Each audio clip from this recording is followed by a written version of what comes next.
I've taken a look at your proposal. It's much better than the ones you showed me before, but I'd still like to make some changes. Oh, come on, not again. Isn't this the 6th proposal I've shown you? What's your issue this time? It's a bit hard to put into words, but the design still doesn't look quite right to me. I have to say, that's a terribly vague and unconvincing explanation.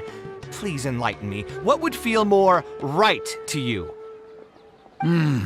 For starters, don't you think this roof is jutting out a bit too far from the top? It looks almost like the head of a fungus. This door, too. I don't think it needs to be nearly this large. If you could reduce it to around my height, you could use the leftover materials to construct a few more rooms. The roof and the door are the most fundamental parts of a building. If we were to change them, then what would be left of the design?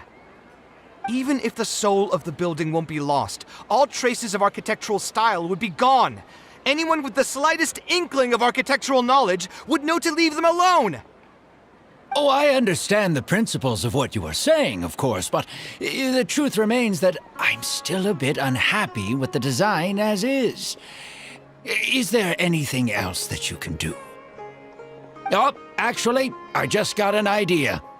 Can we get rid of all the extraneous sections on the roof, so the whole design will just be one vertical structure, similar to that of a tree trunk? What?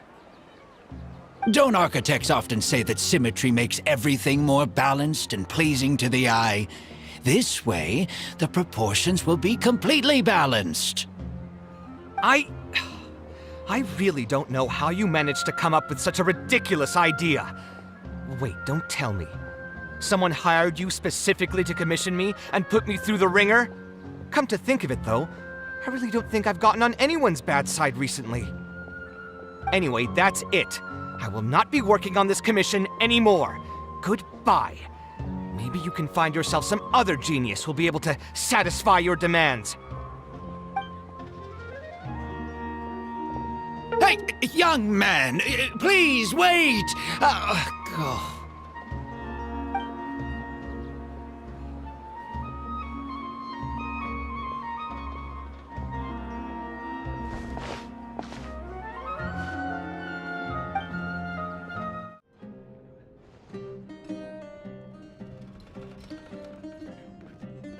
Taking this commission was truly the worst decision ever. Oh, hey, I wasn't expecting to run into you here. Actually, while we're on that, what are you doing here at the tavern? Don't listen to anyone who says that drinking is an elegant pastime. It's no good for your health. So you saw all that, did you? Ugh, I thought I was in the clear. I made sure to double-check that nobody I knew was around. Anyway, thanks for looking out for me. Honestly, it wasn't that big of a deal. I'm used to it by now. Stress is just an inescapable part of being a working adult. Boss, I'll have a glass of wine, same as last time. Do you want something too? I'll put it on my tab. Wine and a glass of juice coming right up.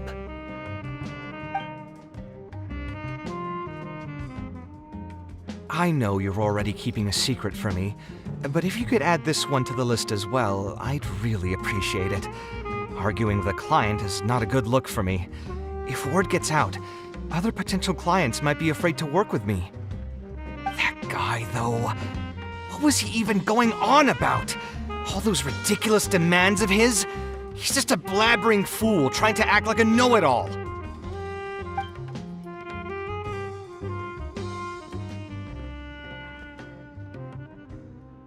Another glass, please, boss. I'm not leaving today till someone has to carry me out. You've got it, sir.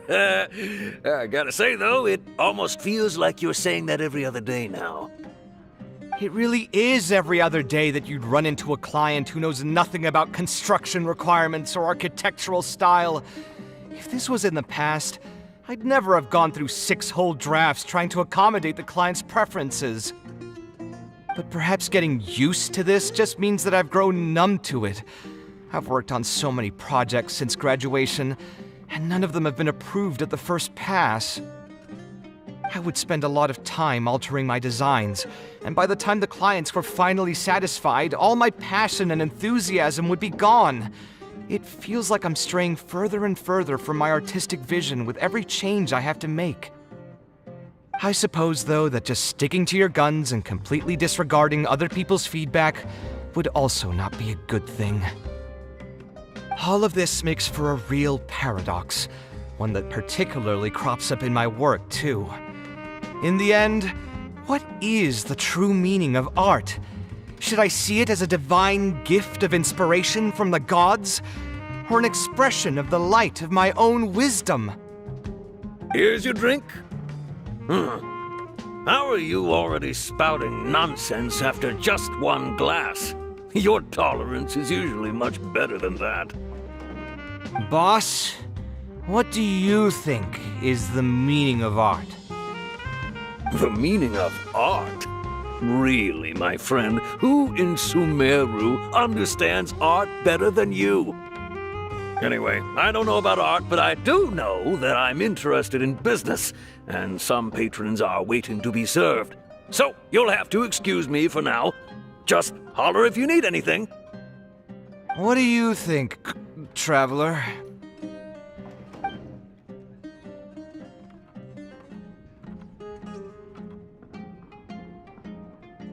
Exactly.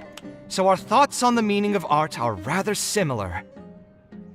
In Sumeru, and especially Sumeru of the past, the arts are not a popular discussion topic. Trying to talk about the arts is basically the key to killing any conversation. It's too bad that I'm not in my best form today. Otherwise, we could have talked about this for a little longer.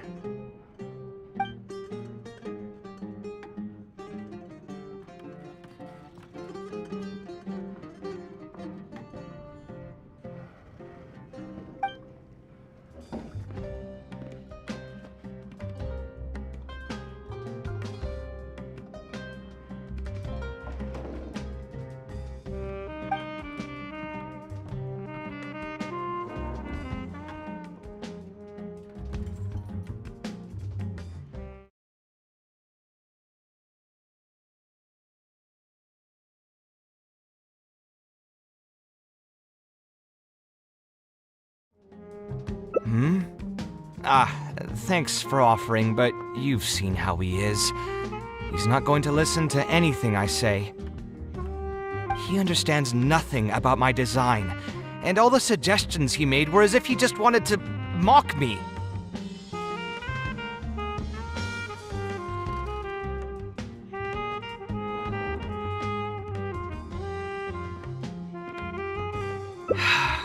You mean, if I managed to get him to see things my way, then this project would also gain recognition from many people?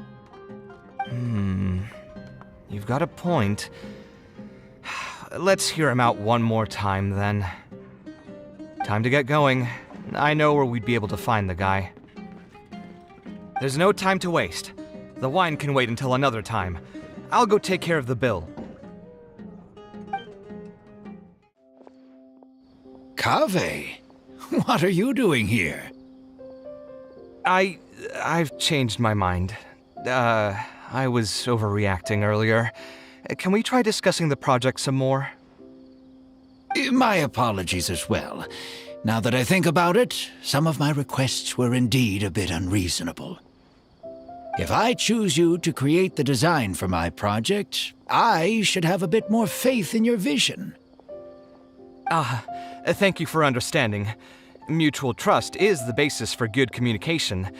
Now that we've got that out of the way, I think we can have a more productive conversation. To be perfectly honest, your commission request has been the most peculiar one I've ever received.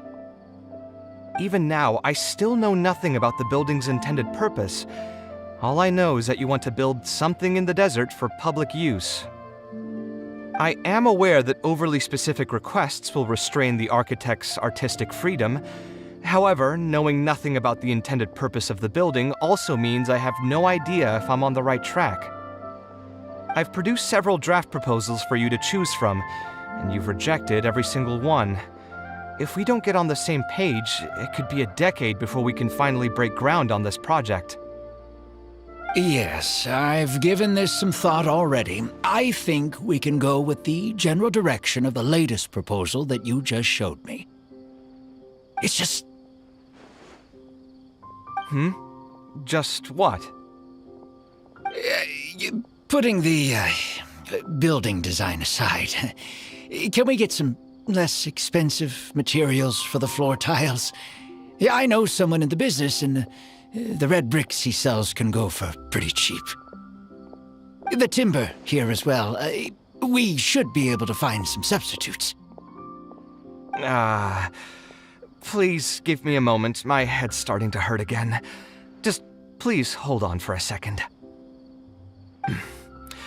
So, let me get this straight. You want to reduce the cost of the project, right? But if we implement your suggestions, then I'm afraid we have to scrap the entire design. Architectural design cannot be neatly split into discrete parts.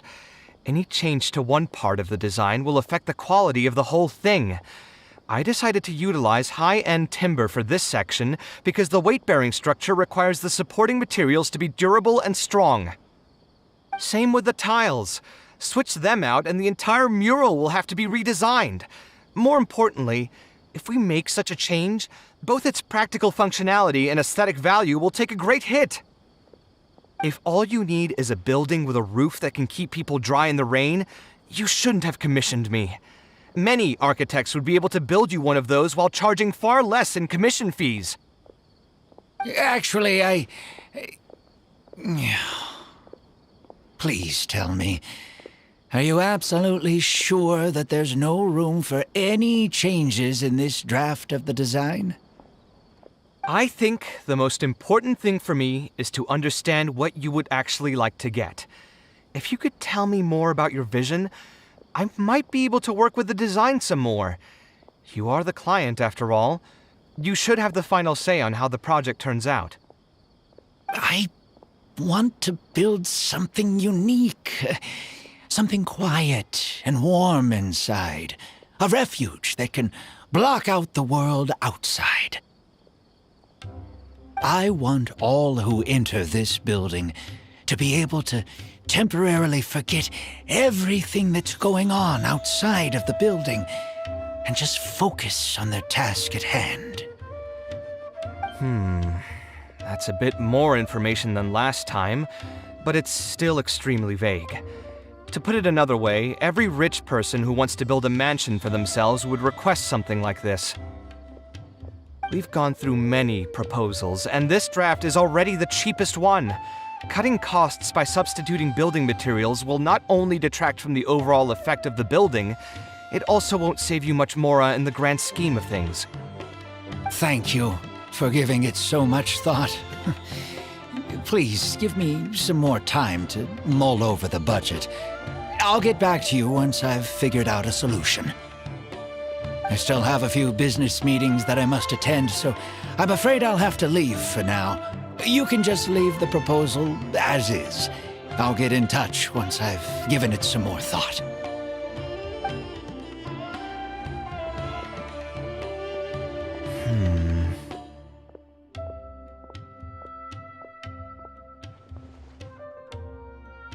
I also have a similar feeling.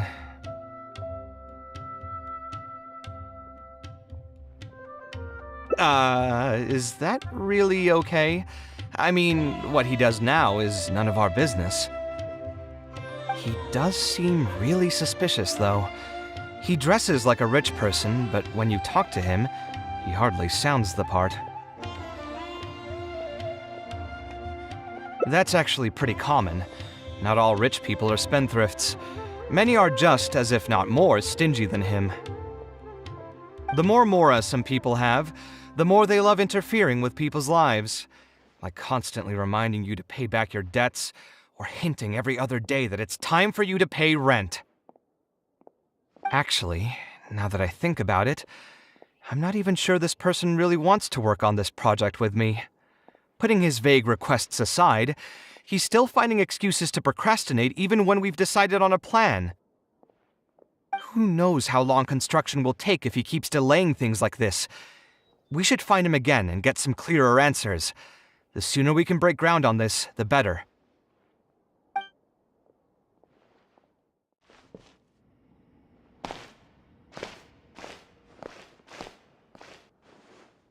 Oh, hey, look!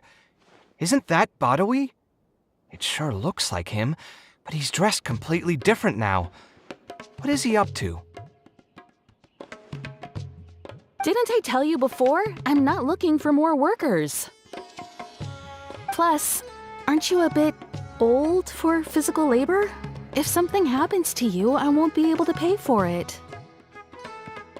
Oh, you won't have to worry about that. I grew up as an eremite mercenary and worked in the desert my entire life. My body's still in great shape.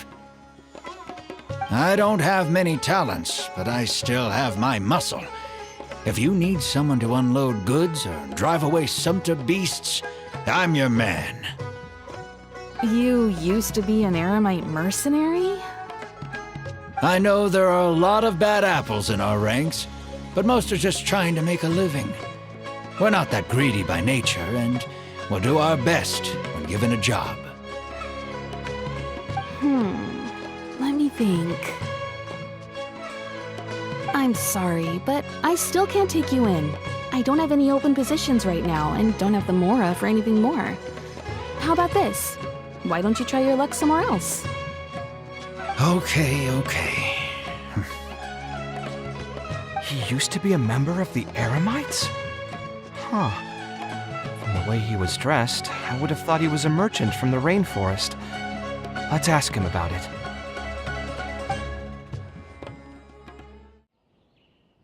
We meet again. Huh? Why are you guys here? That's what we wanted to ask you. Who are you? Why did you dress up like a merchant to talk to me about our project? There's no need for us to continue this project if you still want to keep hiding things from us. I don't work with individuals I can't trust. Believe me, I didn't have any bad intentions. It's just... All right, there's no point hiding anything anymore. The building I'm trying to commission you for is not really a personal residence for me, but rather a library for children living in the desert. A library? Funded entirely by yourself? Shouldn't this be the responsibility of the academia? I've heard that the academia will be looking to prioritize the desert with the allocation of educational resources and materials. It sent over a large shipment of regular goods just last month. You're right, and I was aware of these happenings as well. I just figured what I want to do is a separate effort from what's already being done by the academia. The desert is too vast. Even if the academia spends a lot of effort trying to disseminate knowledge in those parts, it might still take decades, if not centuries, to reduce the educational gap that already exists between the two regions. And what's more, I don't know if the academia would ever reverse its stance in the future. All I know is that as a desert dweller, we should not wait passively for good things to happen to us. If we only did that, we'd never be able to stand up and hold our heads high. I don't have much longer left on this world, so I just want to use whatever time I have to contribute something to my homeland.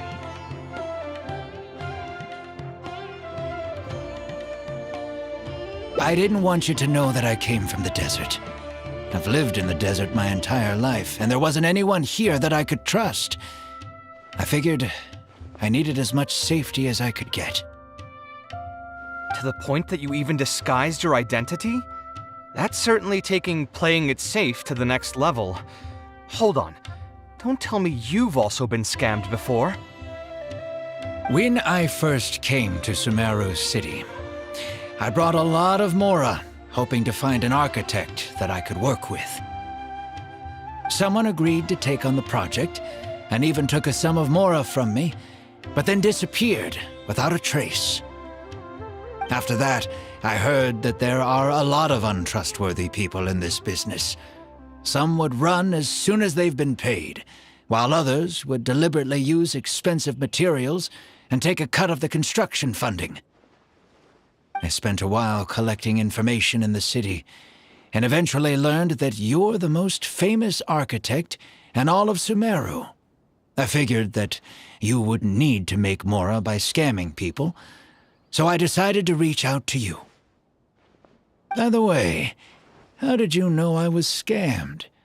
I don't think I've ever mentioned that to anybody.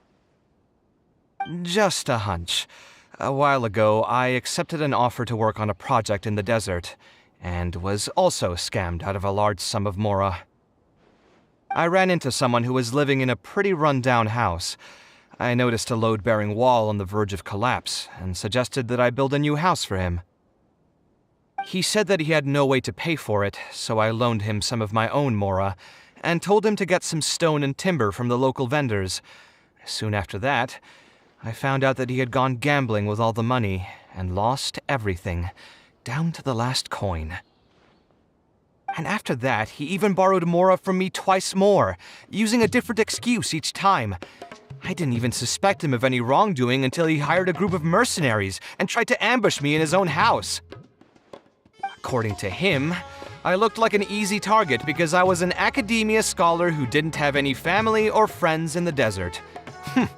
What kind of person would just look at someone else and think, this guy looks like an easy target? Those kinds of things do happen every once in a while, yes. Folks like him are the exact reason why us desert dwellers' reputation has gone down the drain. I must apologize to you on their behalf. It's all right. You were also scammed by someone from Kasharwar after all. I should apologize to you on their behalf. Ultimately, neither of our experiences had anything to do with the desert or the rainforest. People who are new to an area are always easy targets for criminals. Yeah, you'll find both good and bad people everywhere. I can't understand the logic of those who like to take advantage of others, but I have to accept their existence as a fact of life. Anyway, I digress. Let's return to the topic at hand.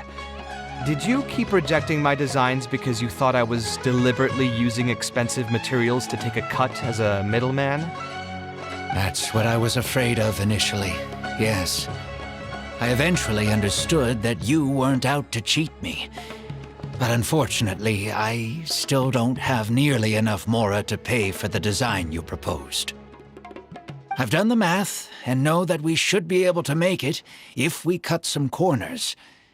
However, after our conversations, I can see that you're passionate about your design, and I'm quite fond of the proposal as well.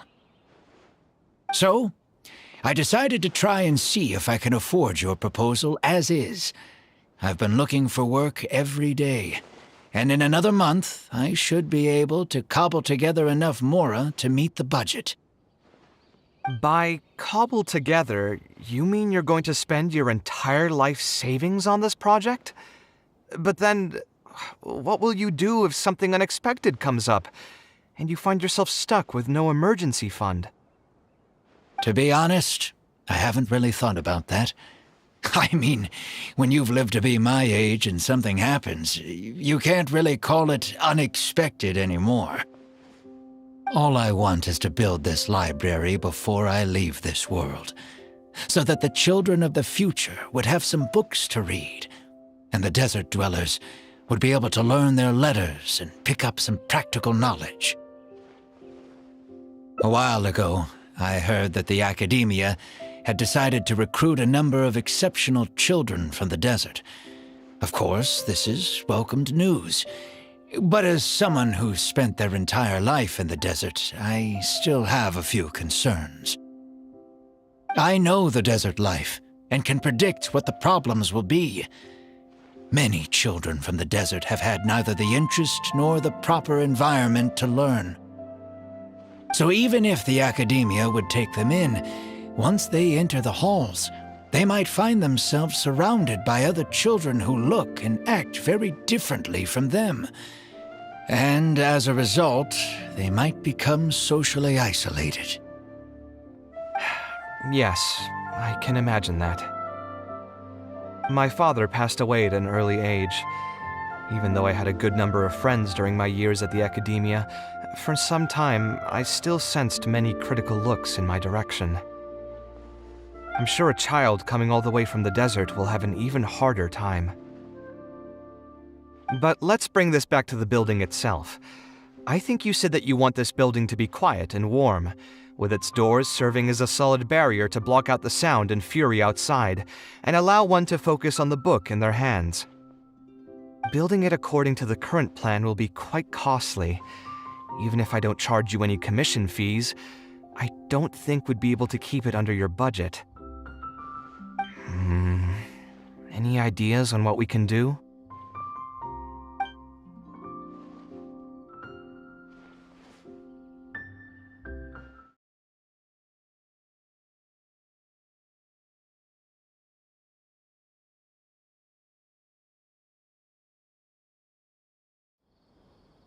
A slightly different style.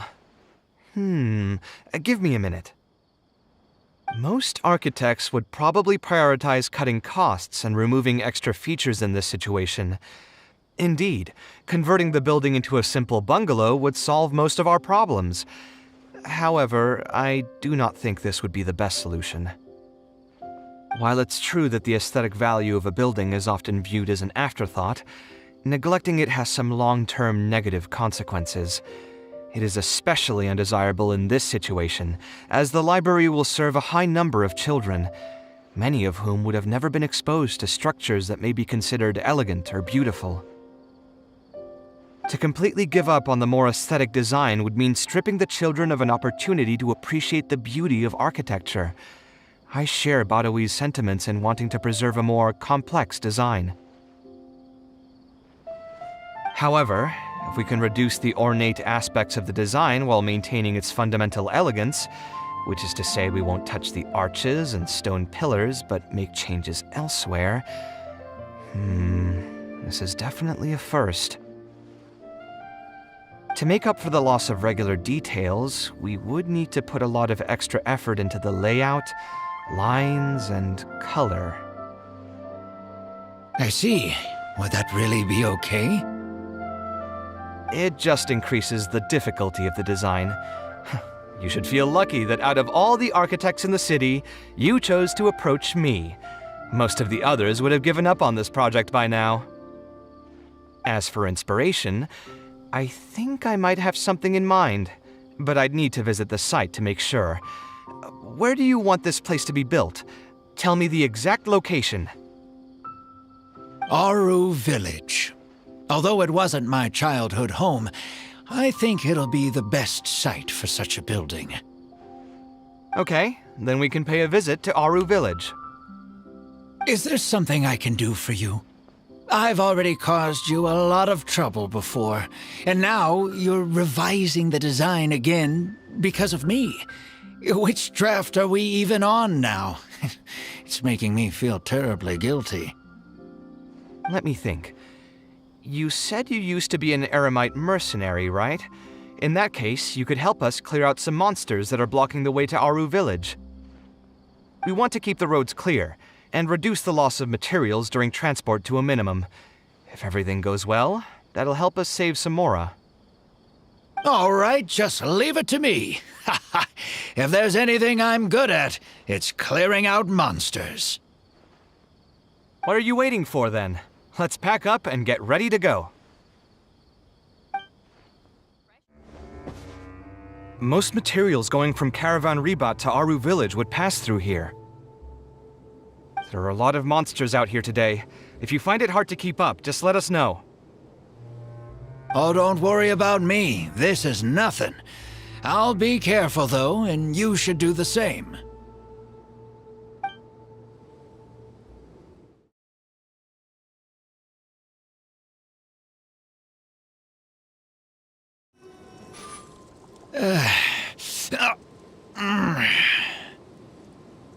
I'm fine.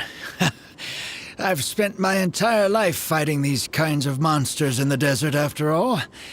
They won't get the best of me. But it's one thing to fight against monsters, and another to fight against an old injury. It's something I picked up when I was young.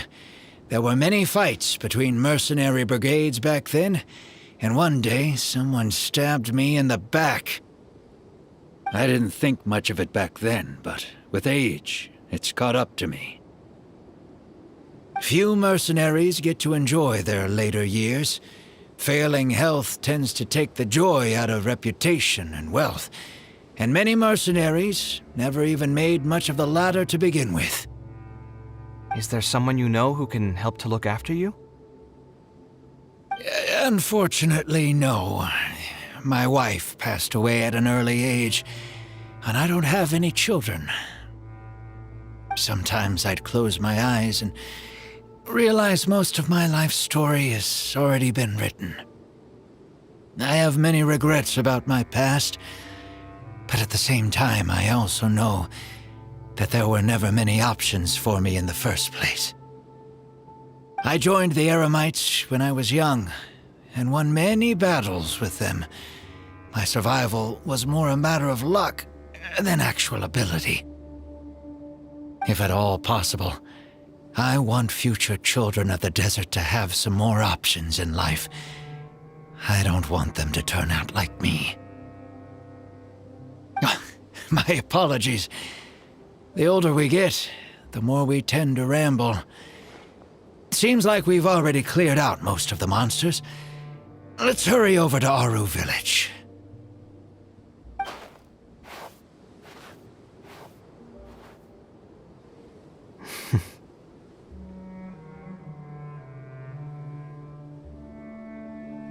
I think it's really admirable of him to spend his whole life savings on people he's never met. Maybe he's doing this out of natural kindness, a kindness that hasn't been eroded away by the struggles of his life.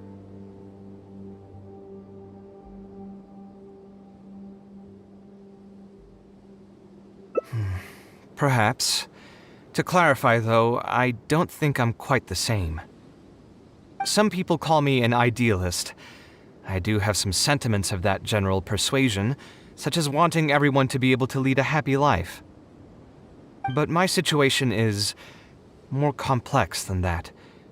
In the beginning, what drove me to harbor those thoughts was less idealism and more a desire to make up for a sense of guilt. When I was young, I impulsively encouraged my father to take part in the first Inter-Darshan Championship hosted by the Academia. He set off confidently hoping to win something for me, but failed to clinch the title. What's more, he fell into depression after the competition and requested to join an investigative research project in the desert. I never saw him again. Word has it that he got caught in quicksand. Even if other factors may have contributed to his death, the fundamental cause still circles back to me. I started doing many things in life because I wanted to make amends. Even in cases where I couldn't do something for a specific person, I still did whatever I could. I think I just wanted to make myself feel a little better. At this point, even I don't know. I've tried self-reflection, but it didn't help. I can't seem to walk away from many things that I see or hear about, even if they don't directly concern me. And I can't quite pinpoint the source of it. Maybe it's just like what those Vahumana scholars often say. It's hard for people to truly understand themselves. I could be doing things out of endless guilt, or I could be doing them out of a strong sense of empathy. It could even just be a matter of conceit. The potential motivations could number in the dozens, but the actions they result in are the same. Anyway, I suppose I don't really mind being called an idealist. They also use that term to describe my father. It seemed to carry fewer connotations back when he was around. I've known Alhaitham for many years now, and discussed my ideology with him for nearly as long. Maybe argued is a better word for it. He told me a long time ago that no matter how strong of a swimmer you may be, you'll still get dragged under by the others who are drowning once you run out of stamina. He believes this is the fate that awaits all idealists. I still believe I should live by my ideals, and I've given him countless reasons why I think it's a good idea to do so. Perhaps my ideals are flawed, but are there really any perfect things in this world? Unfortunately, he remains unconvinced. His personality is the exact opposite of my own. If someone happens to drown next to him, he'll most likely stand on the shore and mumble something along the lines of respecting other people's fates. But as you can see, I'm not the only idealist in the world. Just as there are different seasons, there are also different people. There are many others who will continue to care about the fates of those who are not directly related to them. And when I finally run out of stamina, someone will also reach out and bring me back to shore. Someone will help me, right? Yes, I've already been helped like that before.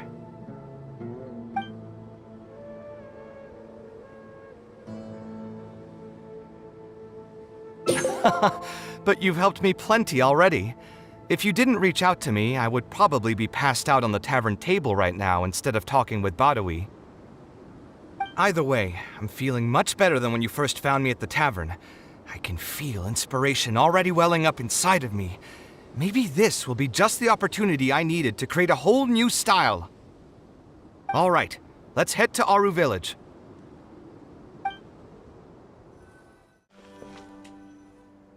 Now that we're here, it's my partner's time to shine. Marak! Oh, what's this? My toolbox. I built it using an ancient mechanical core. It's not too smart, but it's super useful and can help me with a variety of tasks. I'll take Marak and find a suitable location for the building. Once that is done, I'll get to work on a few designs. Traveler? Ah, you know each other? Hello. I suppose you must be Kaveh from Kasharawar. I have heard of you before. My name is Sataria, and I'm currently the person in charge of promoting educational assistance programs here in the desert. Educational assistance programs. Then you must be familiar with the local conditions here. I can't say I'm too familiar just yet, but if you have any questions, I'll try my best to answer them. I've been commissioned by Mr. Badawi to build a library in the desert. We've settled on the general design direction, but we are trying to finalize some details based on the conditions around the intended location. A library? Do you intend to open it to the public for free? That's right. I want to make sure the children will have books to read. That's fantastic! I'm sure the children will be thrilled. Right now, we don't have access to many paper books or a quiet place to read. Truth be told, this very thing has been keeping me up at night. Let me get straight to my questions then. Can you estimate the number of children around here who'd be interested in reading? Besides the usual noise of village pedestrians, are there any other sources of noise in the village? Oh, and have any landslides occurred here recently? And also, where are the spots around the village that have been most affected by wind and erosion?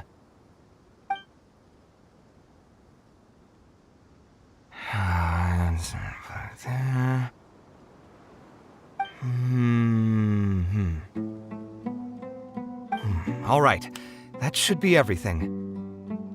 Badawi, let's go over the budget again. We'll keep the building structure the same, but make the place a little bigger, so it'll be able to hold more people and get better natural light. The parts of the project that cost the most will be the insulation and ventilation materials. I'm sure you understand, no one likes to read in a place that's hot and stuffy. I want to make significant changes to the arrangement of the bookshelves, tables, and chairs. I'll go over the specifics of that shortly. I have two plans in mind. Both are pretty minimalist in style, but will provide a very different ambiance from the world outside. Our final cost should be around 70% of the last figure I quoted. The whole thing should take around half a year to complete. Marak has produced a sketch for all of you to see. If everyone's okay with it, then we'll proceed with that as the formal plan. The inspiration just came to me naturally. All I did was put thoughts to paper. I must give you credit, though. If it weren't for your advice and suggestions, I probably wouldn't have landed on this new style so quickly. According to the traditions of my profession, I should probably name this style after you.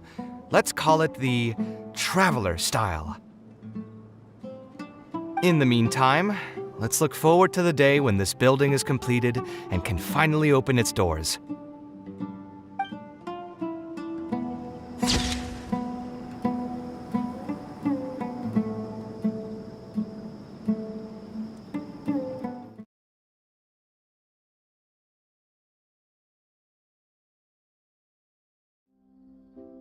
Sponsor the project? You mean convince wealthy merchants to join our cause and pool their money together to build the library? That does make sense. A library is a big project, and it's going to be hard to fund it with just a single person's mora. What do you think? If we can find others to sponsor the project, we could potentially increase the size of the building 2- or 3-fold. It's all fine with me, but where do you think we'll be able to find these sponsors? Well, you're right. If I really think about it, I'm not too familiar with many big-name merchants. Her? Hard pass! With her shrewd and greedy personality, she would never put Mora into something like this. Now there's an idea. She probably won't say no if all she'll need to do is to make some introductions instead of spending Mora. Let's go and pay her a visit.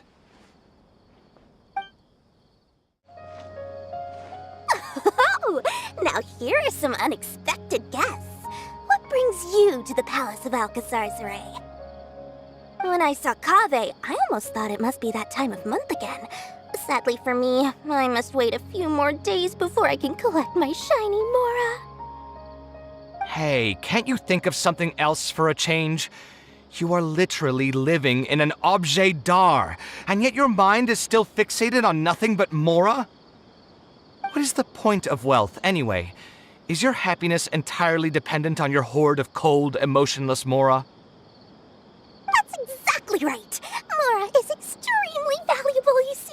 If you don't keep your mind on it, your Mora may just find its way to somebody else's pockets. If you ask me, this place is still way too empty. Just give me some time and I'll fill it to the brim with lots and lots of Mora. You're hopeless. Oh, so you have an actual reason to visit me? All right, let's hear it.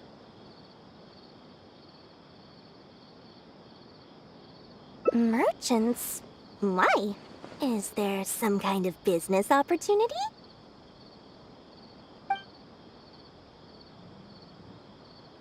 Oh, I see. So you're just looking for someone to help you fit the bill. I knew you wouldn't be interested in something like this. Still, you wouldn't refuse just making some introductions for us, would you? Sure, I can connect you with some folks, but with every service comes a fee, you know. A fee? You mean just for introductions? Of course! Making introductions means using my connections and putting my reputation on the line. Why wouldn't I charge a fee for something so important? Since we've known each other for so long, though, I'll give you a huge returning customer discount. How about 500,000 Mora? 500,000? I guess that's okay. But why are you charging a fee before we've even secured any funding? That just doesn't seem right. Besides, by helping us out, you'd be doing a great service to the public. Can't you take your mind off your Mora even for just 1 second and focus on something far more important?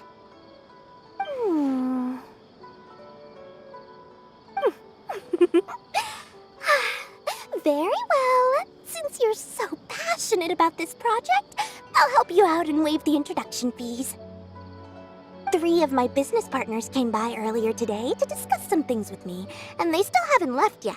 I'll arrange a meeting for you, and just so we're clear, it'll be up to you to present your project and discuss any deals. Thank you so much. You can wait here. I'll bring them over to you.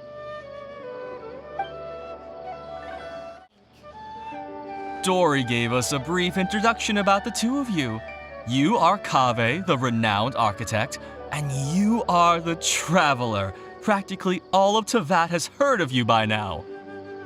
To be frank, I don't feel like there's an obvious business opportunity here, but since Dory took the time to introduce you, we can spend some time to have a conversation. So, let's hear your idea. All right, here's the situation. I've been commissioned to build a library in the desert, with the intended goal of allowing the desert dwellers to have more access to reading materials. So it's a public welfare project? Correct. Then the commission fees will likely be very low. You should be careful. I'm not too concerned about how much I'll get for the commission fees, actually. I'm fine with doing it for free. I just want to get this project rolling as soon as possible. We're just a little short on funding. So what? You can't possibly expect that we just cover the shortfall for you. Besides, what does a library in the desert have to do with us? If you want to build it yourself with your own Mora. Seems simple enough to me. Hey, there's no need to be so harsh. They are Dory's associates, after all. Here, can you tell us a bit more about what we can gain from sponsoring this project?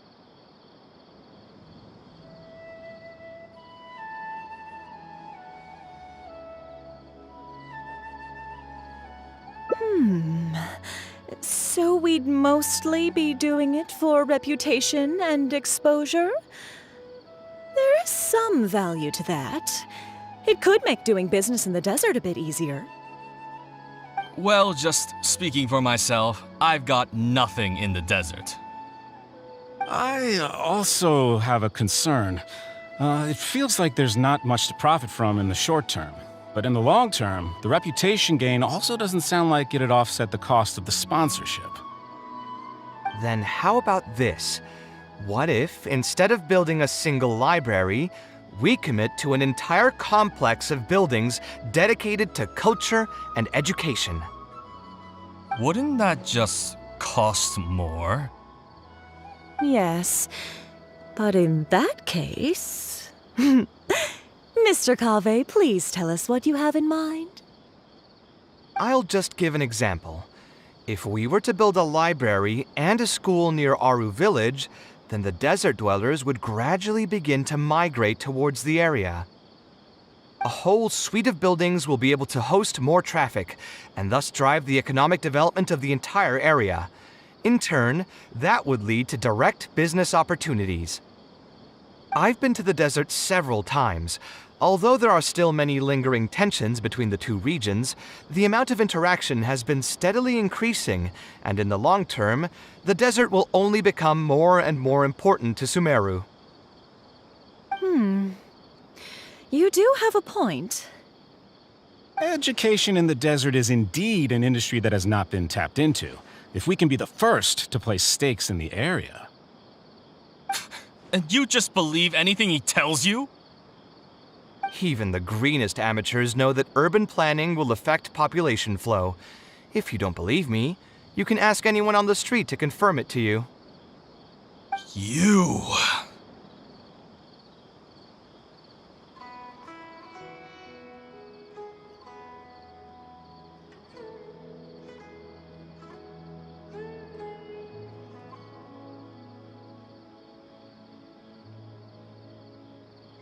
Wait, something just occurred to me. If we're going to build a library in the desert, Aru Village would obviously be the best place for it. But it seems we're not the only ones with our eyes on the village. I heard a rumor a while back saying a lot of land and buildings in Aru Village have already been secretly purchased by a big-name merchant.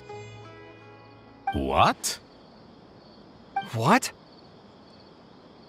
In other words, if we try to join the fray now, there won't be much left for us. If we want to build a suite of buildings focused on education and culture, Aru Village is the prime location. If we want to build it anywhere else, we'll have to deal with a far larger list of problems. It's not impossible, I suppose, but... Then there's no hurry. We can wait for Aru Village to develop more first and get into the market for expansion to other areas. But if you were to do that... Is there nothing else to discuss? Great timing! I pretty much heard all I want to hear. If there are no other urgent matters, I'll be on my way. I'll be off as well. If you have any new ideas, please feel free to reach out. it seems like the others are not interested in funding this, so no point in me doing this on my own. Let's revisit this another time. Hey, guys, wait! Well, what can I say? I guess it went somewhat as expected. They are Dory's friends, after all. As soon as they heard that there's not much more in this for them, they lost all interest. Yeah, it's just another day doing business with people. But I can never get used to that. Those people never think of anyone other than themselves. Looks like we'll have to figure out some other way to get the funding. Let's go.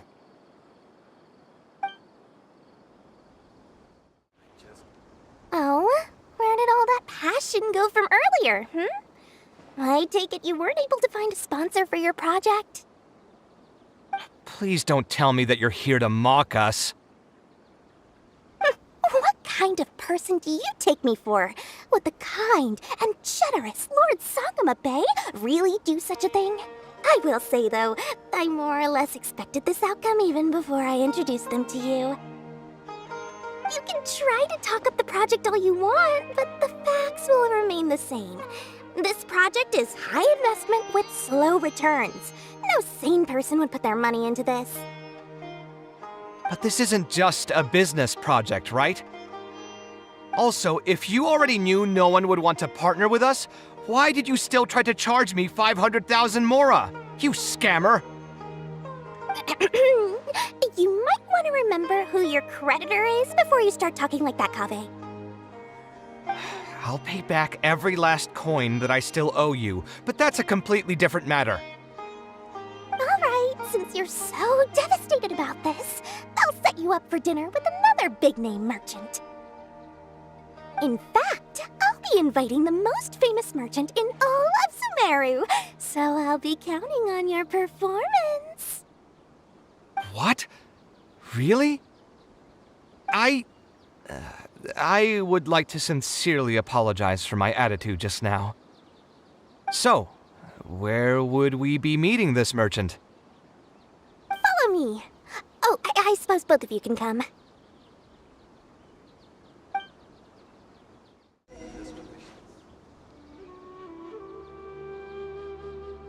This is the place. You said you're going to introduce us to the most famous merchant in Sumeru. Well, where are they? You still don't get it, huh? The most famous merchant in Sumeru. Huh? So you meant yourself all along? Then why did you bring us here? Well, I've given it some thought, and that complex of education and culture buildings that you mentioned does hold some promise. It'll be a pretty big Mora sink, and I'll have to fund it all on my own, but that's not really a problem for me. Seriously? Where's this generosity coming from so suddenly? Are you trying to scam me again? The reasons are not important. What's important is that I'm willing to help you. However, you know just as well as me that once this project actually breaks ground, it'll start sucking Mora from my pockets like crazy. So, to cut costs... I get it. I won't charge any commission fees, and I'll take responsibility for the entire project. Splendid! Then let's sign the contract right away.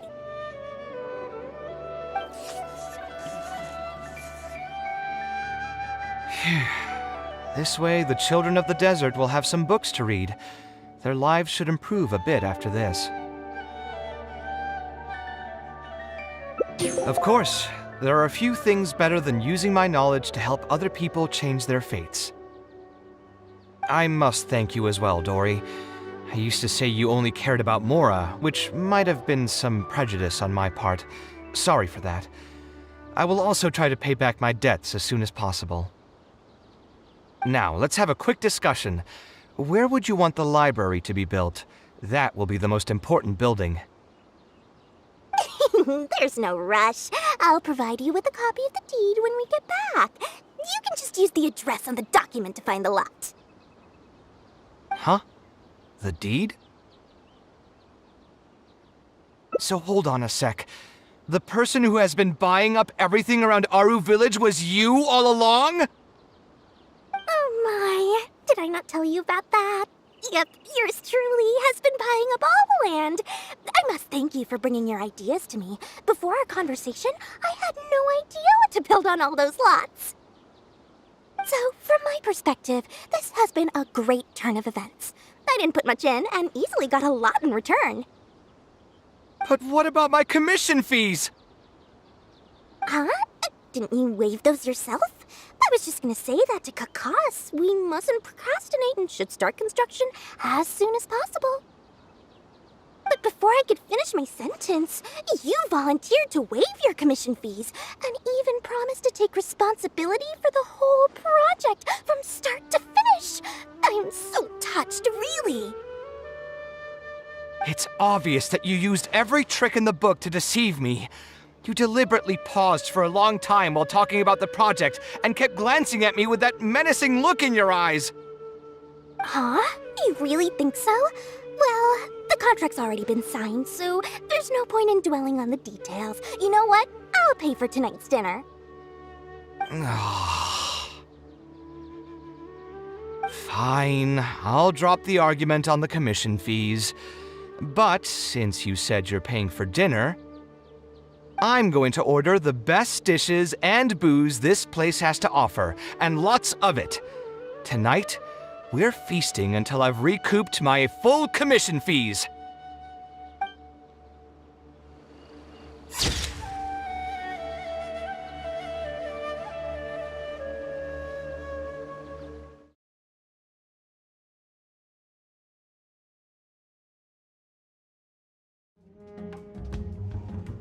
Sounds great to me.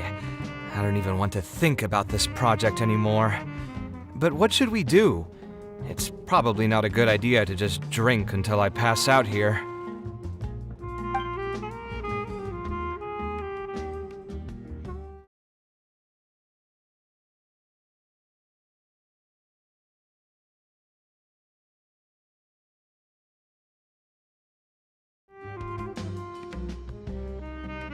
Huh? Where did that come from? I mean, it's not like it's some kind of secret. You probably already know some bits and pieces of my past. My mother is also an architect. I've always adored her drawings, and when I was young, I used to sit next to her and watch her bring all kinds of buildings to life on paper. You could say my interest in architecture just naturally grew with time.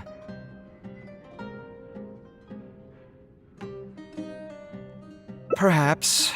In fact, I have also seen my mother argue with her clients, but she would always quickly find the motivation to return to her work.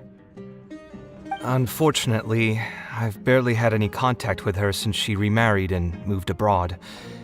Even if I wanted to ask her about her ability to stay positive after an argument, it would seem rude to barge into her life again over something as trivial as that. I did remember something else, though. When my mother left, she only carried some small personal luggage with her. She left most of the belongings in the house to me. At the time, she even told me that it would be great if I could learn a few lessons from her life experiences. so my life and career could go a little more smoothly. I hadn't quite come to grips with my emotions, and didn't really have it in me to go through any sentimental items, so I just packed anything with memories away in a box and haven't reopened it since. It's been a really long time. Now that so many years have passed, maybe I have finally developed the maturity I need to face those memories without losing my mind. Yeah, I should dig it out and take a look.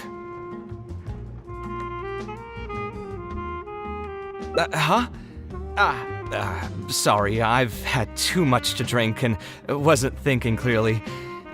You're right. I should do these kinds of things with the support of a friend. Speaking of that, I can call you a friend now, right? Either way, thanks for reminding me that I can invite you to come along. Had I just gone back by myself, it would have looked like I'm deliberately trying to keep things from you. Ugh, thinking too hard about the words is giving me a headache, so I'll just give it to you straight. Thanks to your advice, I have decided to put my current projects on pause for now, and spend some time trying to rekindle the passion for my craft. If you want to stick around and see how this will turn out, you'll be sure to encounter some bits and pieces of my past. Do you think you'd find that too boring? All right, then let's head back together. I mean, you already know where I live. Who knew that the day would come when I too would have some friends over? Let me see. I should have tidied up the place before I left the house this morning. Alhaitham shouldn't be home now either. He's usually in the records room at this time of the day. Anyway, there's no more time for drinks. I'll go take care of the bill. Alhaitham isn't in, so feel free to sit wherever. I'll bring out the box.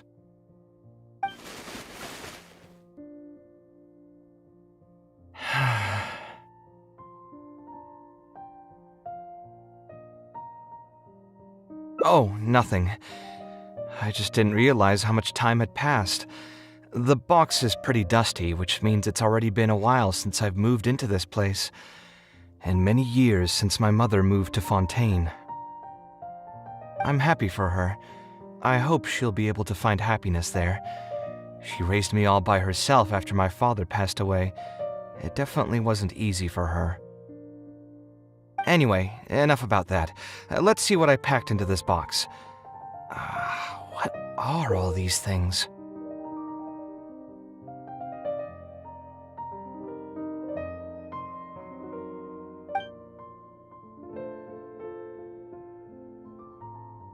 Oh, I remember now. This is a drawing I made in Port Ormos. Obviously, I wouldn't call it anything special now, but I was less than 5 years old when I made this drawing. That's more than 20 years ago.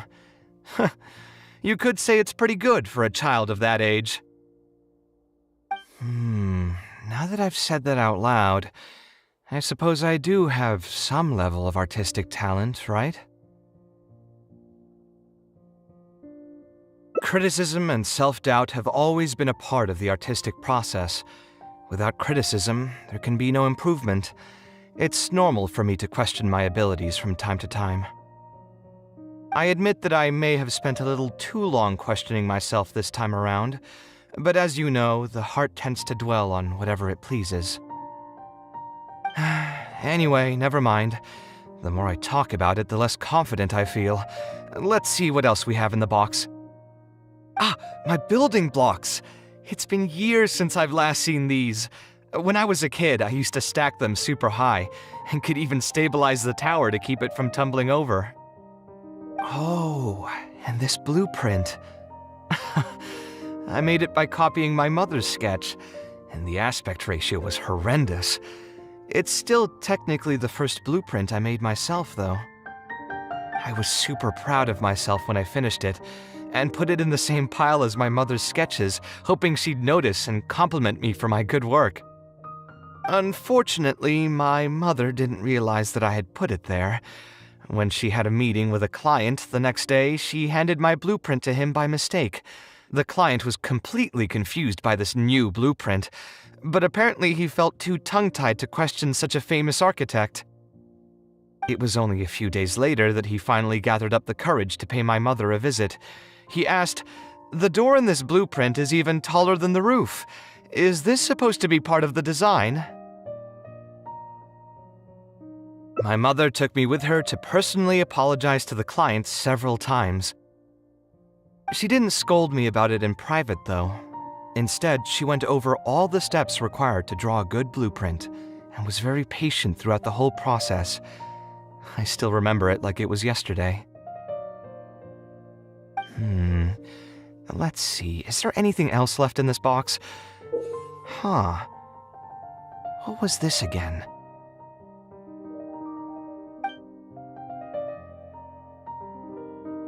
Ah, this is my mother's notebook. She used to write and sketch in it all the time. When I was a child, I used to be super fascinated by this notebook, and always pestered my mother to let me read it. After asking her a few times, she told me that I could read it as long as I could guess the password. Huh. Wonder why she didn't take this notebook with her. Did she leave it to me on purpose? If only I could. I never managed to guess the password. Hey, it's not a matter of time, it's a matter of inspiration. That's what we need to guess the password. Who knows? Maybe this time something will click in my head, and the answer will just present itself. Let me think. What could it be?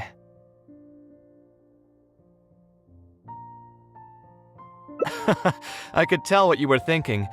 Don't worry, I tried all the easy guesses a long time ago. I've tried my name, my father's name, my mother's name, my grandparents' names on both sides, and all of our birthdays. I've tried every name and number remotely related to my family. I've even tried stuff like "Love you, Kaveh," "Take care," and "Yours truly." I've tried every cheesy phrase and well-wish in the book, but this lock has refused to budge. I wouldn't try that route again. I have a hunch that it won't be that simple. Also, if she really did use something like that, she'd never hear the end of it from the folks over at Haravatat if they ever found out.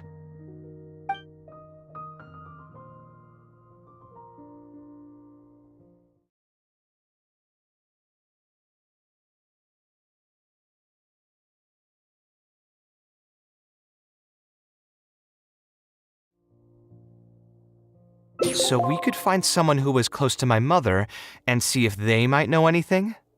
I see what you're saying, but who should we talk to for that? My mother was never really the one to be social. My father was the one with more friends, but all those connections were severed when he died. Let me think. Is there still someone at the academia who would know my mother? Ah, actually, there is someone. Professor Zaha Hadi. Huh, you've never really heard of her? She's a famous Gasharwar scholar and leading expert in formal garden design. My mother studied under her as a student many years ago. Professor Zaha Hadi published many works during her career, so I was able to learn a lot by studying her essays. If there's anyone who still remembers my mom, it'd be her. She's older now and is no longer teaching at the academia. But if I remember correctly, she spends most of her time around the Bimarstan area. Let's go take a look. We might run into her if we're lucky.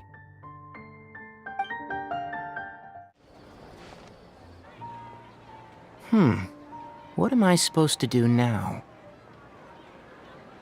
Forget it. I'll just head back. Tainari, what are you doing here? Oh, it's you. Good to finally see you again. I came into the city to buy some experiment reagents, hoping to bring them back with me to Gandharvaville.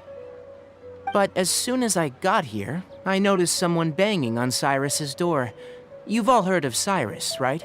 He's an ex-sage and Sino's adoptive father.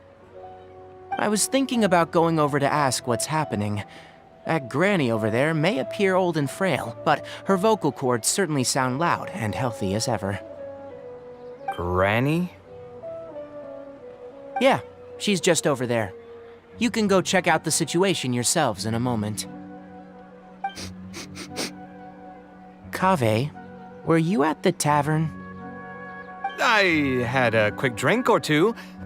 Can you still smell the alcohol?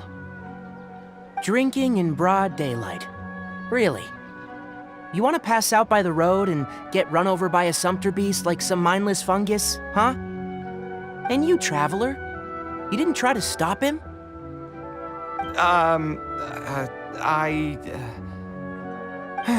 You look like a wreck, Kaveh. What happened? Are you feeling down again? You know what? I'm hosting a meal at Pardistii tomorrow evening. Do you want to come? Huh? Oh, I had no idea. Let me think for a moment. I'll come if I can find some time. All right. Then I'll plan on reserving 2 seats for you. I'll be heading back to Gandharvaville for now. I have a feeling that argument over there is going to continue for quite some time. It might be best if we don't get involved. A granny who lives nearby. Let's go take a look. Ha! So, plan on keeping yourself locked in there, huh? Fine by me. If you're not going to come out, then I'm not going to leave. My tomato was growing so well, it had all the potential to become the best tomato this year, and you cut it straight from the vine. I already told you I had nothing to do with it. Why would I take a tomato that's still weeks from ripening? You'd have to be awfully green as an investigator to think it was me.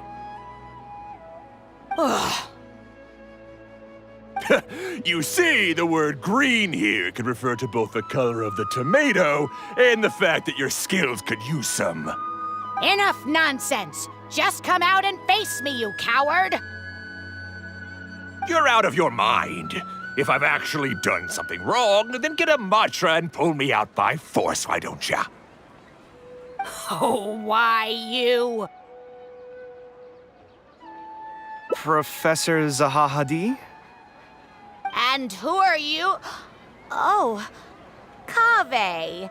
Fancy seeing you here. How long has it been? Come on, get over here and let the professor take a good look at you. Not bad, not bad. You've grown taller again. Professor, what's going on here? It's no big deal, really. A few of us old scholars got bored in our retirement and decided to put together a vegetable growing competition. At the end, whoever loses will have to go up on stage and do a performance for the winners. Which brings us to our current predicament. My tomato was sure to win until a certain someone decided they couldn't bear to lose. Hey, don't try to defame me in front of the kids. If we're airing out each other's dirty laundry now, then why don't we talk about you sneaking into Janat's garden the other night? Ahem! Lucky for you, seeing these youngsters come to pay their respects today has put me in a better mood. I'll let you off the hook, for now. Come on, let's go. We'll take our conversation elsewhere. He doesn't need to be a part of it. Yes, of course. Stop trying to break down my door, Zahahadi. You know I'm not going to come out.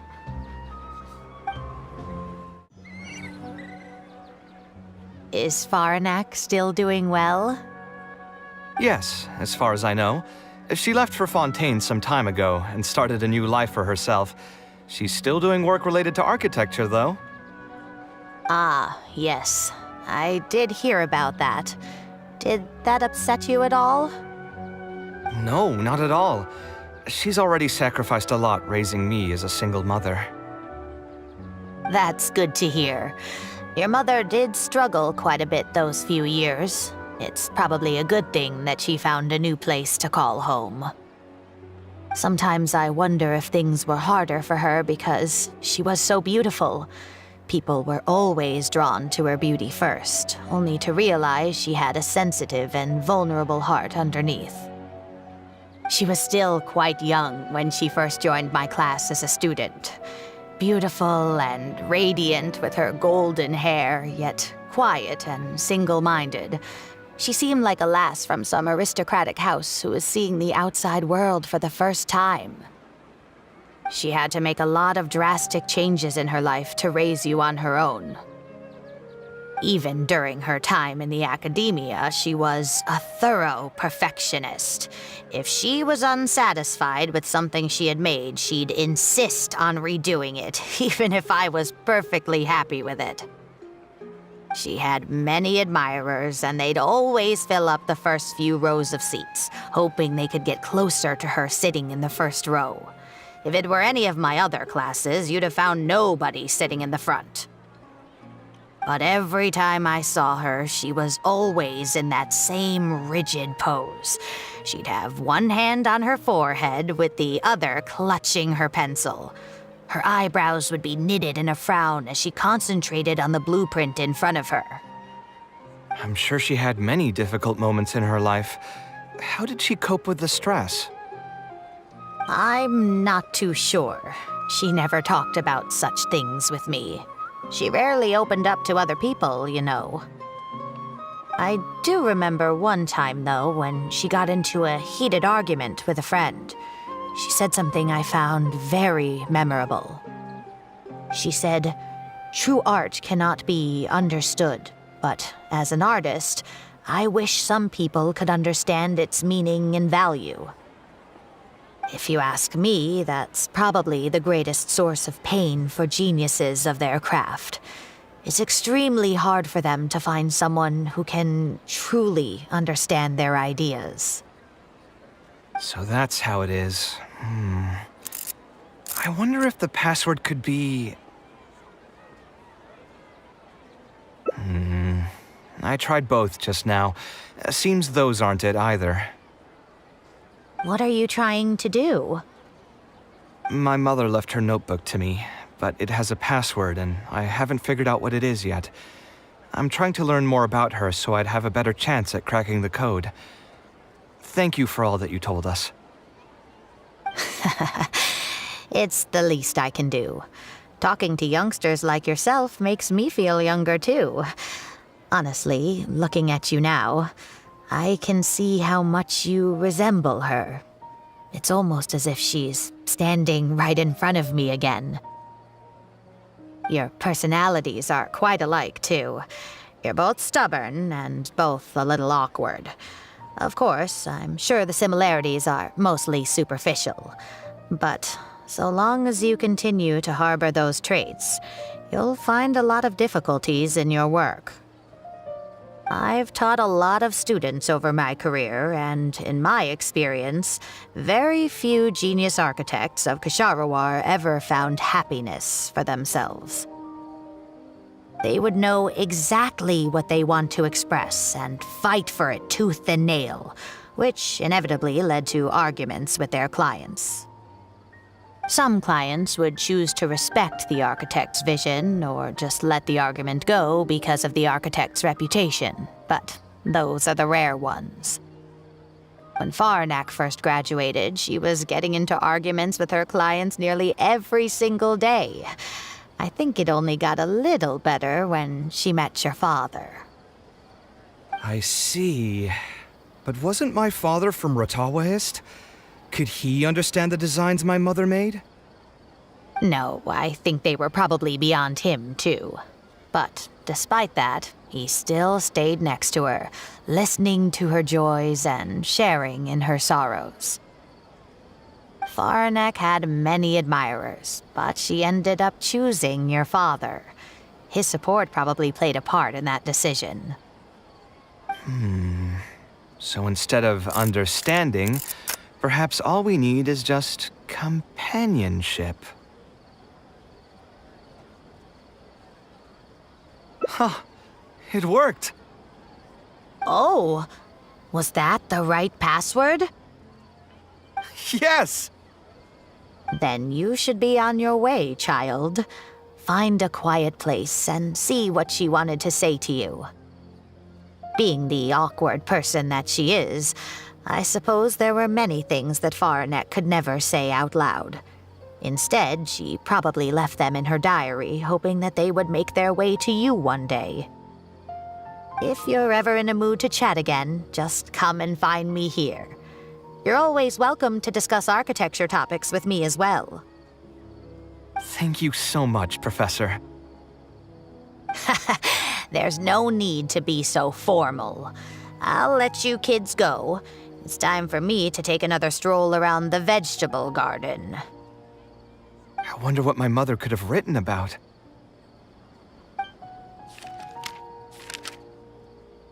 They all say Zaha Hadid's class is the toughest, but I think it's actually not too bad. On the other hand, though, structural mechanics is definitely a pain, no matter how you try to approach it. I doubled down and managed to get through it in the end. I met someone special.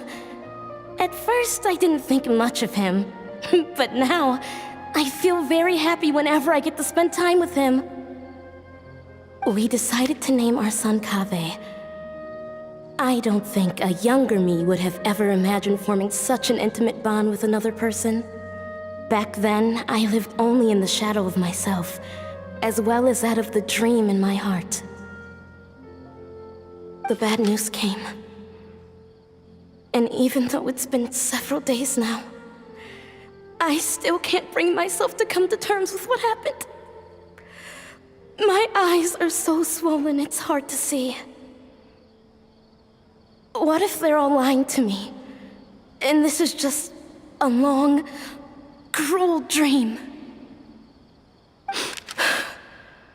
But I have to face reality. I still have someone to take care of. No matter what happens, I'll do my best to raise my son on my own.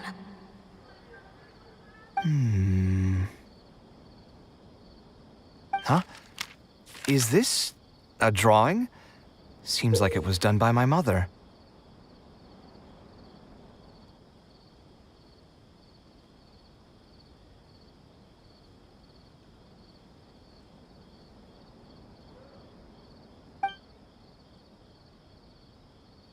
This blonde man was probably my father, but who are the other people in the picture? Huh? Why do a few of them look somewhat familiar?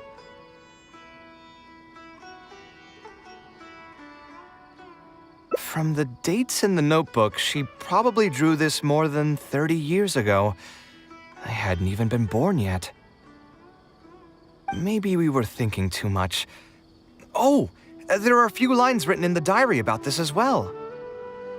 The one who invited us to the gathering is a talkative woman. Including us, 3 couples showed up. There was also a person who came alone. The talkative woman introduced everyone to each other.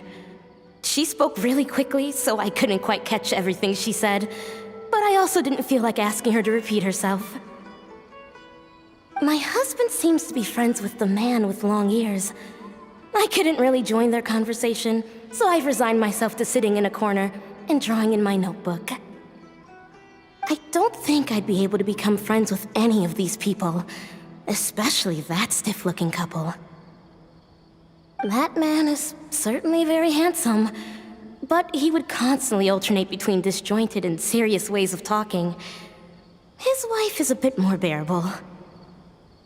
We were not acquainted with each other to begin with, and I doubt we'll see each other again after this gathering. The ambiance of this gathering is surprisingly pleasant, however.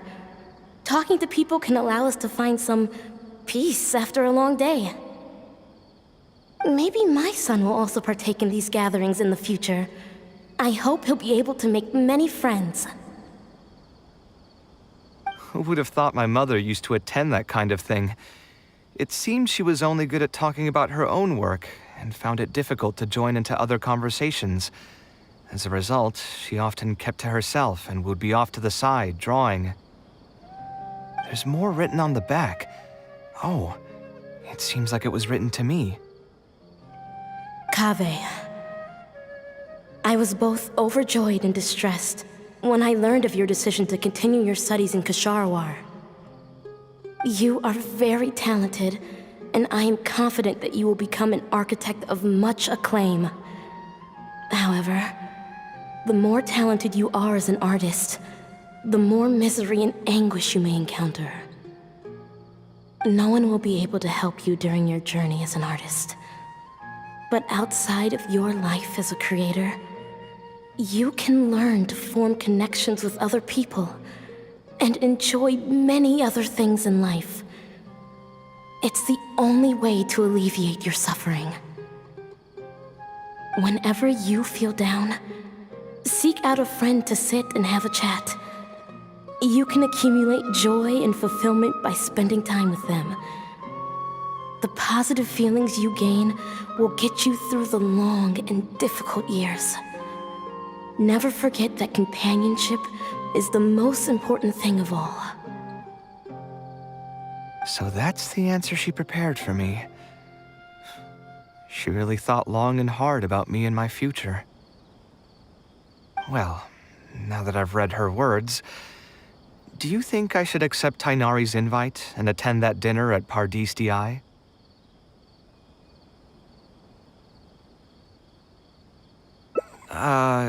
The thought definitely crossed my mind. Although it'd be nice to get together with friends and chat the night away, I don't want to bring down other people's moods because I'm sad. Besides, don't most people hate the feeling of seeing their friends troubled and being unable to help?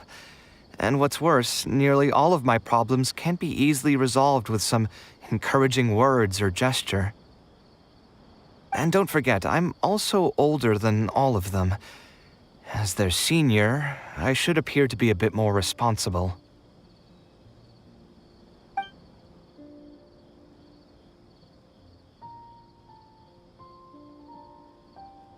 You're not wrong, but I keep feeling like I haven't really helped them much in return.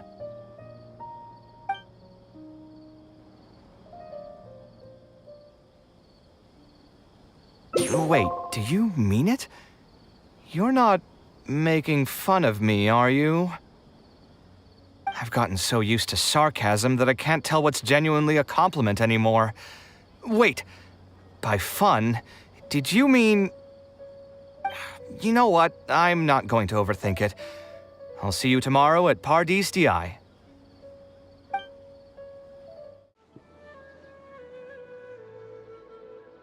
Alhaitham also got my invite, right? Will he be coming to join us? That guy? He's never been a fan of social gatherings. I wouldn't get my hopes up if I were you. Are you sure? All right then. I guess we won't wait for him. Yeah, let's go. I mean, maybe we should give him a little more time. We can keep chatting for a while longer. Oh, sure. You still haven't told me, what's the occasion for getting us together here at Pardis Di? We're celebrating the end of the first phase of Kaveh's studies. I wanted to thank you all for the help you've given her along the way.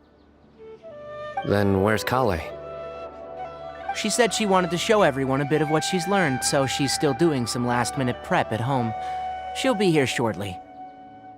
Anyway, let's get started. To tell you the truth, I'm actually not so confident that the second phase will go as well as the first. The curriculum will become a lot more involved, and I'm worried that she won't be able to get through all of it. I was hoping we could brainstorm about it together before she gets here. I knew this wouldn't be just a simple free dinner. Is that why you also invited Alhaitham? Yes, I thought it would be good if we could all put our heads together about this. Anyway, let's take a quick trip down memory lane. What did you guys do when you ran into a problem that you didn't know how to solve? Or got assigned a project that you knew you weren't going to finish on time? Never happened to me. I'd just pull another all-nighter. You two are hopeless. Does anyone have a more useful answer to the question? Ooh, that's a good point. Confidence is the most important thing. Once you lose your sense of confidence, it'll become all but impossible to find the motivation to study. This could be a potential direction. I have already redesigned the literacy curriculum, and I was originally hoping to ask Alhaitham for his opinion, but... It's very simple. Instead of focusing on the amount of material you would like to teach, focus on the amount the student would be able to remember. Wow, you actually showed up.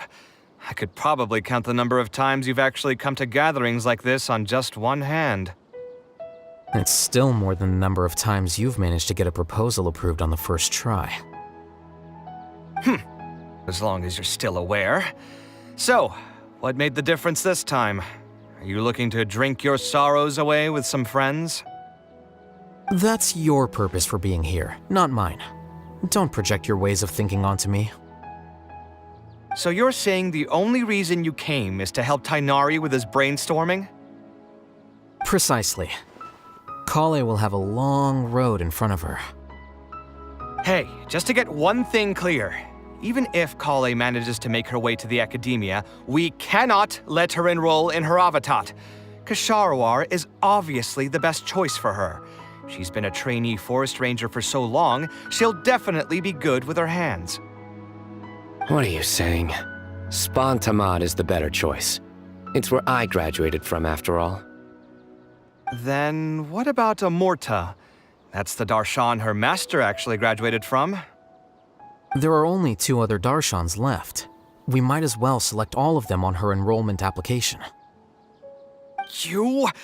I'm trying to have a serious discussion here. Traveler, you aren't associated with any of the 6 Darshans. In your opinion, which Darshan would be the best choice for Kaveh? Well said. Agreed. And my goal in inviting you here was to gather some thoughts on the execution of this second phase. Phase 2 far exceeds Phase 1 in both curriculum complexity and the speed of instruction. I hope Kaveh has prepared herself for what is coming. Hey, what are you thinking now? Please don't tell me you're planning on lending her those abstruse books from your home library. Actually, I was thinking about lending her a professions guide. I'll make sure to write, "Don't become an architect" on the front page of that.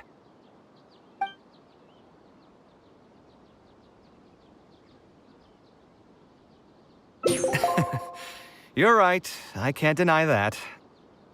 Is there another phase after Phase 2? What's the ultimate goal of all of this?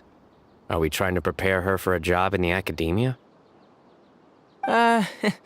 We don't need to think that far ahead. Hold that thought, though. I think my vegetables are done.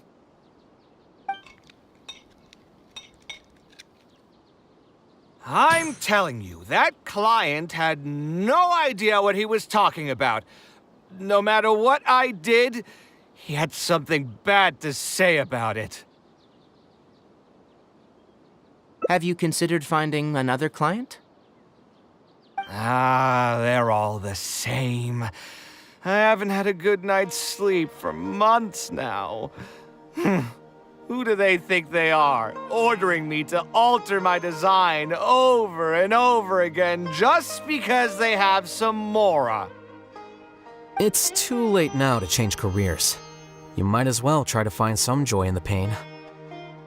Besides, you'll be getting up in the middle of the night to make edits to your own design even when the client doesn't request it. No. That's not true. Cheer up, Kaveh. I'll tell you a new joke. We'll save that for the end, Sino. You can keep it to yourself until then. Whatever.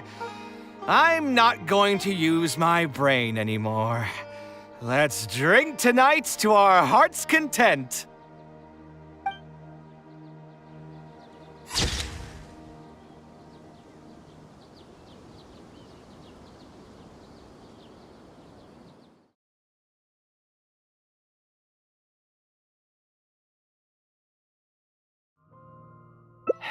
Yeah, you're right. Although I was hoping to find some words of wisdom from my mother, if I stop and think about it, her words may not be the advice that I need to hear right at this moment. Everyone's life journey is different. Traveler, you've visited many lands and met many people. So I'm sure you've run into situations where some advice wasn't exactly suitable for the situation at hand. Ah, I just got an idea though. If I want to rekindle the creative passion that I had before, instead of trying to unlock an old notebook, why don't I take a walk around the parts of town that had changed my life? What do you think? I'm glad you agree. Then let's start by taking a quick stroll around the academia.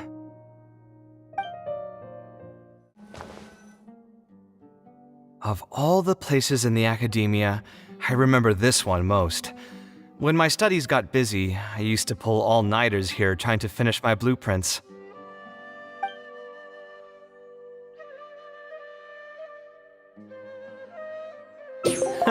Who doesn't miss their time at the academia? Life was a lot simpler then, and we all had far less troubles. I created many designs that I thought were beautiful in the House of Dana. I drew whatever came to mind, since I didn't have to care about budget constraints or turning them into reality.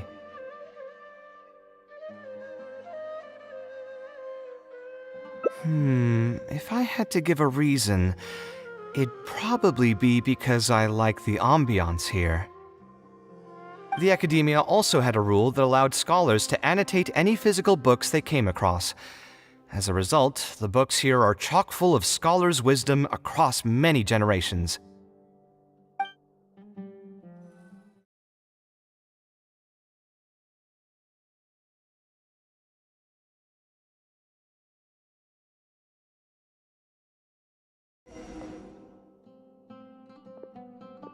Alhaitham? Why are you here? The House of Dana is a public space. Anyone can come here, no? But shouldn't you be at the records room at this hour? You're not here to watch me make a fool of myself, are you? You think I would derive amusement from watching you fall into depression over your life's various troubles? If that's the case, then I suppose I must have been entertaining myself for years. I came here to pick up a few files. If your voice hadn't managed to get through my soundproof earpieces, I probably wouldn't have noticed you. All right. I admit I was probably overreacting just now.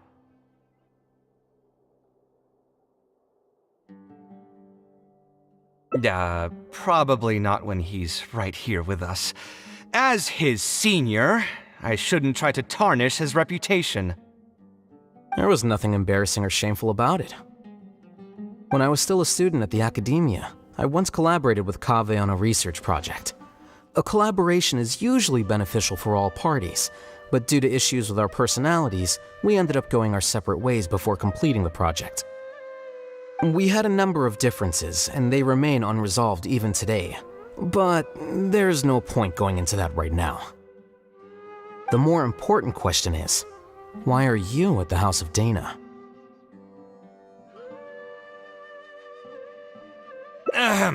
As a senior scholar, isn't it my responsibility to offer my friend a quick tour and explanation of the academia's architecture? I see. Then let me guess. Your next stop will be the pavilions around Razan Garden? Our famed architect sure loves showing off that corner to all his friends. Oh, and Kaveh, a lot of the books you annotated have been moved to the innermost section of that bookshelf over there. You'll have to dig them out yourself if you need to find them. Huh? But why would you know that? Don't tell me you finally had an epiphany and realized that there's great virtue in respecting your elders' work. Sure, if that will give you some self-confidence. Leave any words of thanks you may have to the ex-Grand Conservator. The last time he was here, he was complaining that he had received reports from current students. The main grievance being that the annotations are too long and difficult to read. As a result, the books you annotated have been moved to the back shelves. What? But all of my annotations were extremely important. Instead of reporting me, they should have been thanking me for my service. The notes that I took, they couldn't have asked for a better analysis of those books. Okay, just you wait. I'm going to fix this right now. I'll dig all the books out and return them to the proper shelves. Oh, we'll wait. Anyway, you were about to say he's feeling a bit down?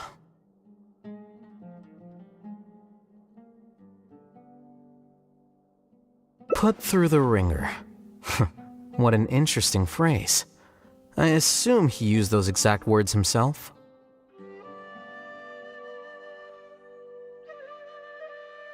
He probably did suffer quite a bit, that's true. He always spends a lot of time editing his proposals, with the goal of satisfying as many of the client's preferences as possible. But the satisfaction of one client will not translate to general satisfaction with his work. Many problems in life can only be solved by a fundamental change of attitude. As the leading genius of Ksharawar, Kaveh should have both the right and the confidence to reject any unreasonable demands. There are plenty of architects in Sumeru who are inferior to him in skill, yet far more irascible in temperament. What's more, there are plenty of people who look up to such individuals as paragons of staying true to one's principles. Clearly, his predicament is inevitable, since he holds other people's feelings as more important than his own. Of course, each person is different, and we should respect the paths that they have chosen for themselves. Admonitions will serve no purpose. People tend to succumb to familiar pitfalls, and this is especially true for those who believe it's their duty to carry more burdens on their shoulders.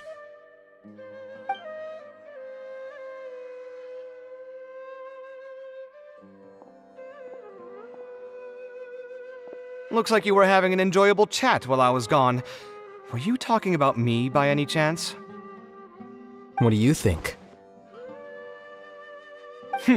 What else is there to talk about? Surely no one would be interested in talking about the files that you were browsing through earlier. Anyway, you should take a look at this.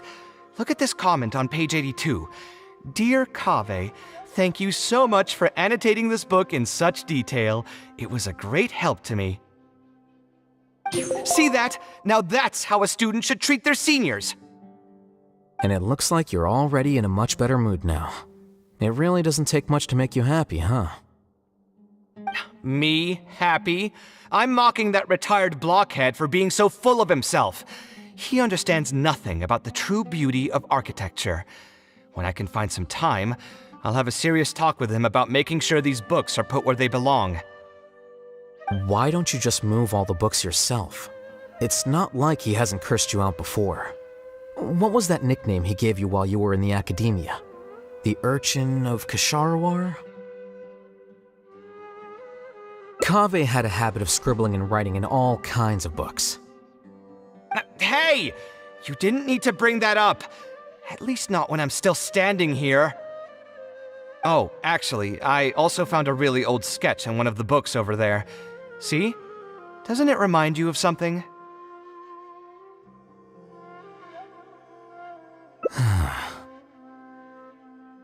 Huh? Don't tell me even you don't get it. Don't ask me. This is the time you specifically put aside to brag about yourself. Feel free to hoard all the spotlight you want. You... In that case, allow me to explain. Although this sketch is a little abstract, you can plainly see from the road plans that this was an original concept for the expansion of Port Ormos. We can also plainly see that the designer was a huge fan of this project. It's the project he loves to talk about the most, second to the Palace of Alcazarzaray. If I don't keep bringing up the neat projects that I've done, how would anyone know that I was the one who did them in the first place? There shouldn't be any complaints about Port Ormos. If I remember correctly, the construction process was very smooth, everything was made ready ahead of time, and there were very few safety concerns. There are indeed no records of any complaints about this project. A most impressive achievement. See? What did I tell you? Come on, let's take a stroll through Port Ormos next. I'll tell you all about the designs I made for the place. No need. It's almost time to clock out for the day, and I don't intend on bringing any unfinished work home. Suit yourself. It's not like you know how to appreciate artistry anyway. Let's go, traveler. I'll take you to Port Ormos.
Port Ormos.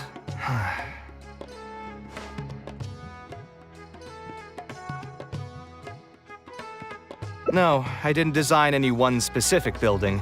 Most of my work here concerned structural renovation.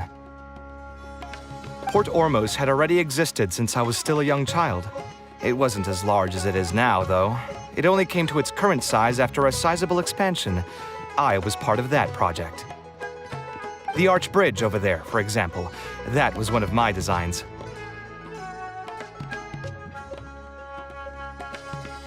When I was first tasked with the project, I decided to reference the growth patterns of nearby trees to split Port Ormos into 2 levels.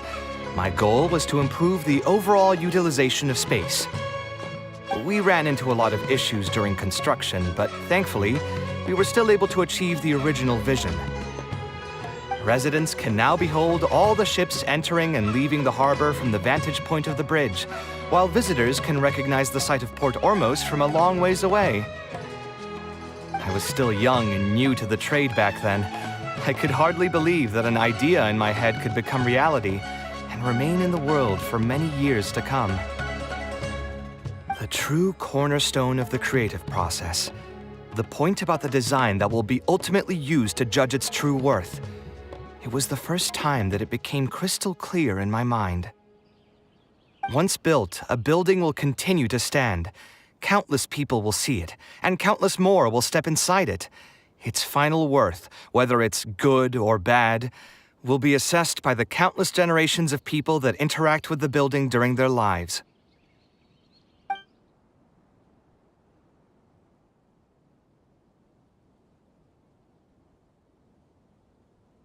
You think so?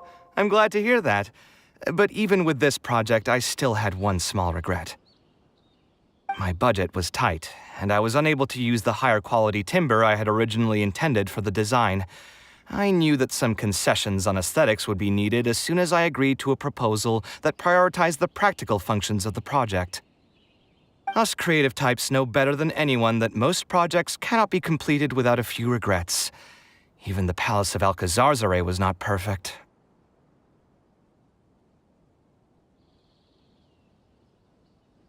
Yeah, you're right.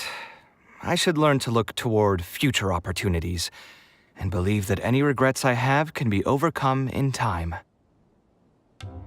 We've spent long enough here. There's still one last place I want to go, but it's a little far. Would you be interested in a quick trip to the desert? Great. Most of my projects over the last few years have had something to do with the desert, partially because there's a special place there that I often visit. This is a rare opportunity, so why don't you come along and see it for yourself? If you ever feel down, maybe you'll be able to go there and feel better too.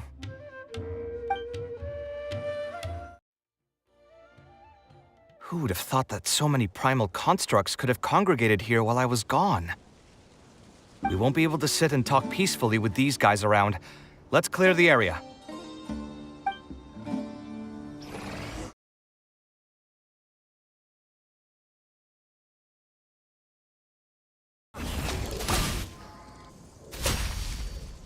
Isn't this place great? I often come here to clear my mind when I'm dealing with a difficult situation. You know what I mean. Everyone finds themselves in frustrating situations once in a while. Just take me as an example. My family life got shaken up quite a bit when I was young. I struggled in school, and I got into a huge pile of debt building the Palace of Alcazarzare.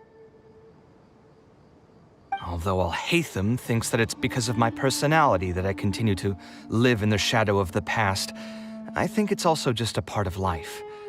Plus, if I look back, I've honestly had my fair share of good luck as well. You could probably say I've followed in the path of my mother. Like her, I've gained a name for myself as an architect, built something that's seen as my magnum opus, and found many projects that others have entrusted to me to finish.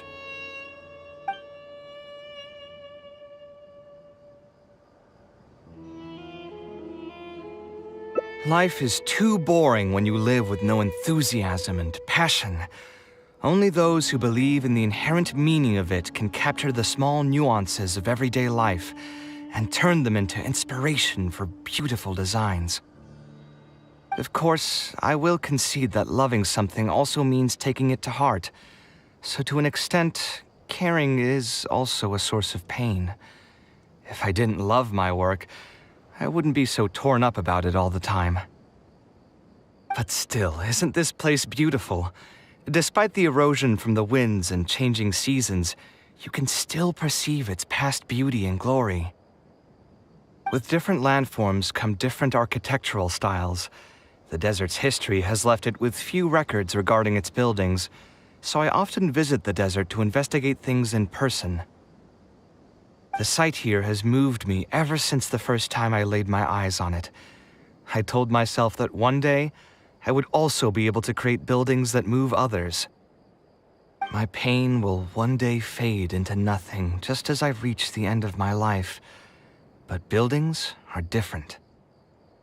They are far more valuable than most materialistic things, and far more durable than human flesh. As long as there remain souls in the world who can decipher the meaning behind them, they will also have acknowledged me across the vast stream of time. If you were to ask me what art is, that would be my answer. You think so? But I feel I've always been like this. Remember that question I brought up before? The one about whether I should see art as a divine gift of inspiration from the gods, or as a product of my own existential struggle.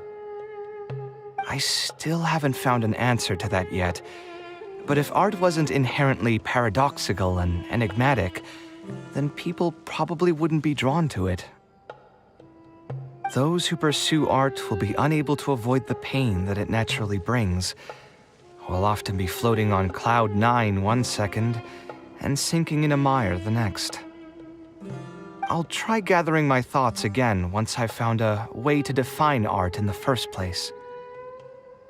In any case, thank you so much for listening to everything I had to say.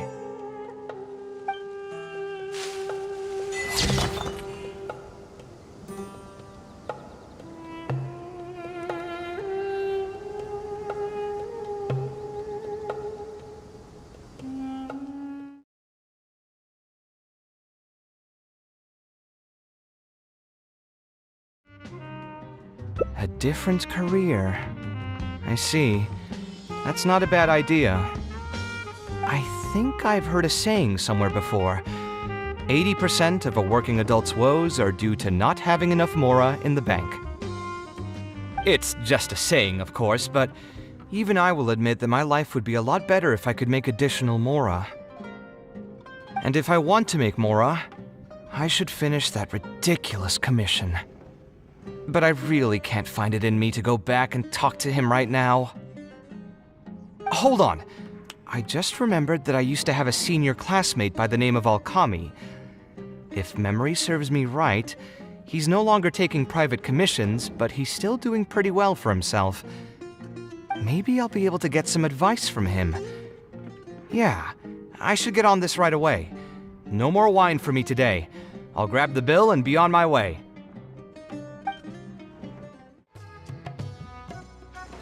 Ah, Kaveh, it's you! It's been a while. What have you been up to recently? Yeah, it's been a long time, Alkami.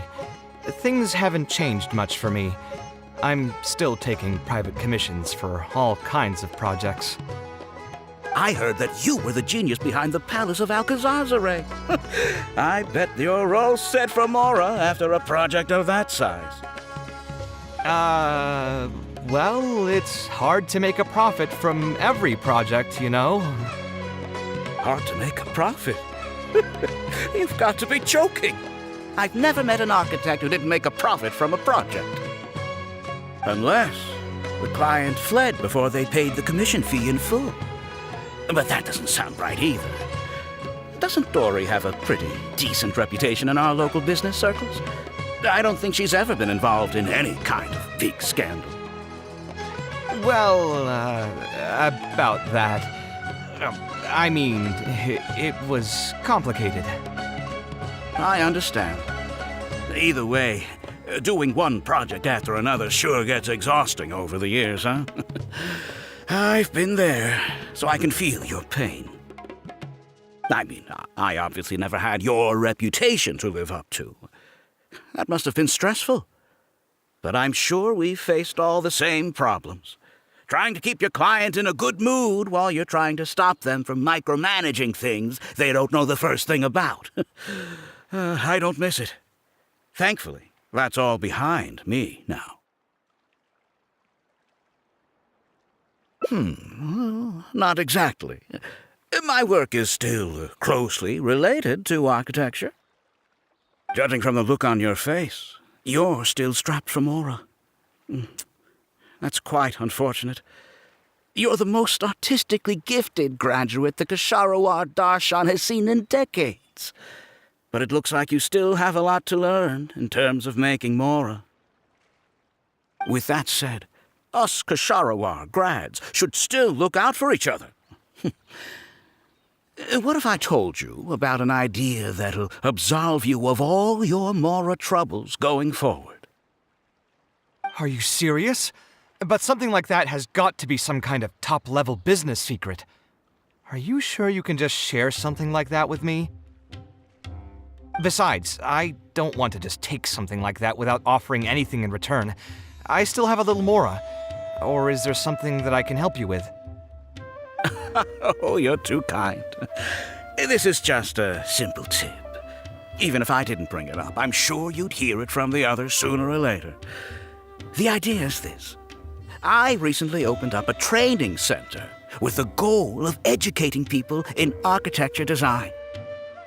Compared to the classes taught by those old fossils at the academia, my classes are more condensed and streamlined and will allow people to quickly get their foot in the door.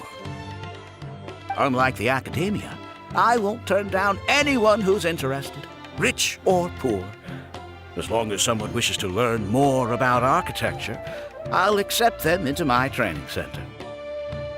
It just so happens that I'm still looking for a few more instructors. So, what do you say? Interested in coming over to give a few lectures?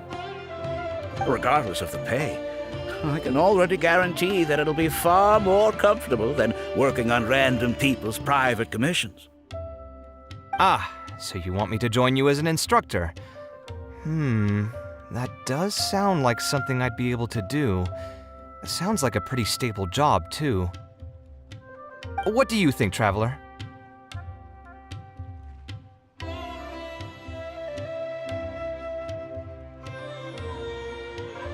Then it's a deal. Yes, it's a deal. Thank you, Alkami. Oh, like I said, there's no need to thank me for this. The lecture room is not far from here, so you can just come straight here tomorrow morning. As for the pay, how about we start at 300,000 Mora per lecture? 300,000? Are you serious? How could you offer so much? It would seem that you're still oblivious to your own economic worth. 300,000 is nothing compared to the prestige of having the Light of Ksharawar as one of my instructors. 300,000 is also just the base rate. Just trust me on this. The longer you stick with me, the more you'll come to understand your true value in the market. I have to go make some preparations now. See you tomorrow. I was never particularly close with Alkami when we were in school. Who would have thought that he'd be so nice and friendly? I've hosted free lectures before, but this would be my first time being hired to lecture for a formal business. 300,000 Mora per lecture. Whew! I'm so excited that I'm starting to get nervous. Thanks so much. I think I will be able to relax a bit more with a friend in the audience. Now, what should I talk about tomorrow? Some lessons I've learned over the past few years? I should probably save those for later. For my first lecture, I should start by getting them more interested in the field. Alright, let's meet here again tomorrow morning. I should hurry home and create some kind of lesson plan. If I'm going to become an instructor, I should make sure I show up prepared. Oh, I didn't expect you two to get here so early. I was up last night preparing for the lecture, but I ended up getting so excited that I couldn't fall asleep. Here, I've prepared a lesson plan. Do you want to take a look? Lesson plan? I must commend you for your dedication. But the training center has already developed its own set of teaching materials. Instead of using your own plan, you can just use what we have here. Of course, you're always welcome to work in some of your own content to add some fun and flavor. Sure, be my guest.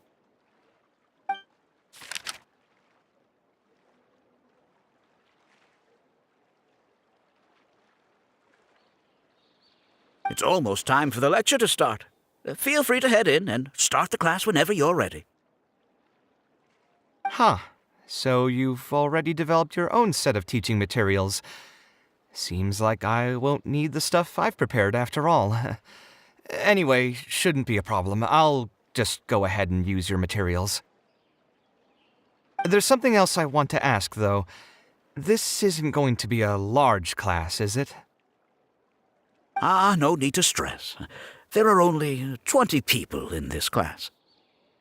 There are 14 classes at my training center. Out of all of them, the first class has the best grades, so I've directed them to you. We'll see how well they take to your lectures. 20 people, huh? All right. I think I can handle that.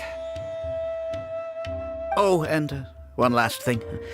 In the interest of keeping a quiet learning space, only instructors and students are allowed in the classroom when class is in session. I'm sorry to say this, but your friend will have to wait outside while you teach the class.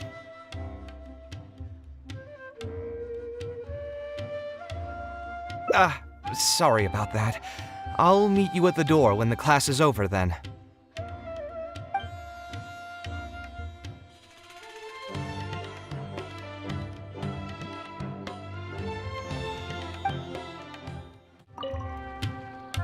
Hey there. Can I help you? Oh, Alkami? You mean that rich guy who's been making quite the name for himself? Yeah, he commissioned a set of furniture from me a while back. Paid a great deal of mora for it, too. I heard he earned a fortune working as a renowned architect. Now he's opened a training center so others can follow in his footsteps. If the tuition wasn't sky high, I'd enroll my child in a heartbeat. Architecture really sounds like a lucrative profession.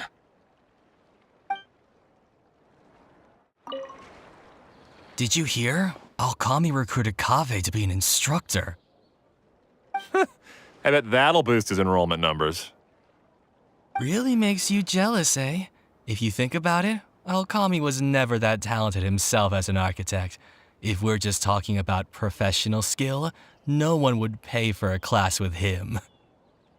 That's true, but you've got to admit, his advertisements are really effective. After all, the academia only admits those that can pass its entrance exam, so only a few people could hope to study architecture in the halls of the Kasharwar. For those who can't pass the exam, or who just want to jump straight into the industry, the training center is the best bang for the mora. Man, to have that kind of business acumen.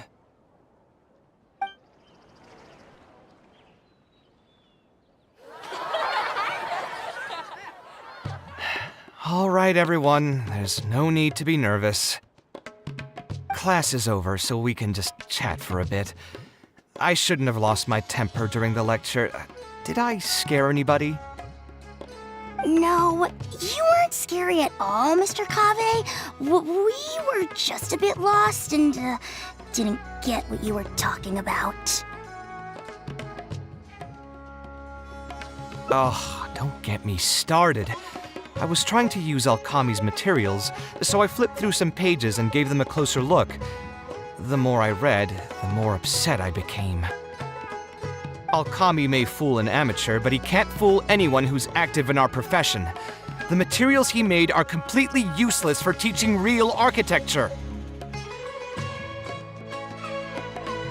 In my opinion, the most important skill of an architect is their ability to craft a design. In other words, they must be able to conceptualize ideas. There are tens of thousands of buildings in the world, as well as a countless number of architectural styles.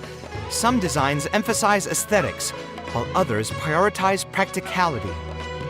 The architects who can critically evaluate the quality and fit of different designs are those who can come up with great designs of their own. But you won't get any of that from the teaching materials they're using here. All these students are doing in class is rote memorization of existing designs. They are learning nothing about the underlying principles. How can they expect to become real architects? When they're done with this class, all they'll become are dilettantes with a pitiful smattering of architectural knowledge. But, Mr. Kaveh, we didn't really understand anything you said after you threw away the materials either. What's the big deal anyway? It's not like we're looking to make some works of art. We just want to make some Mora. You're studying architecture to make Mora? Yeah! Why else would we be studying here? My biggest dream is to become someone like Mr. Alkami. Once I finally make my fortune in architecture, I'll be able to buy anything I like. Huh. In that case, I'm afraid you'll probably be disappointed. The reality is that the work of an architect is very difficult, and the pay is not lucrative at all. Believe me, I'm a perfect example. But how? Mr. Alkami just told us last night that you made a killing by building the Palace of Alcazarzare. He also said that as long as we graduate from his class, waves upon waves of people will reach out to us with private commissions, and we can just sit back and wait for Mora to fill up our pockets. It won't be long before I can put these miserable days behind me. Come on. And you all believed everything he said? But Mr. Alkami is really rich, isn't he? You... It's pointless trying to argue this with you right now. You've already filled your heads with pipe dreams. Let's go, Traveler. Let's hear about Alkami's true plans from the man himself.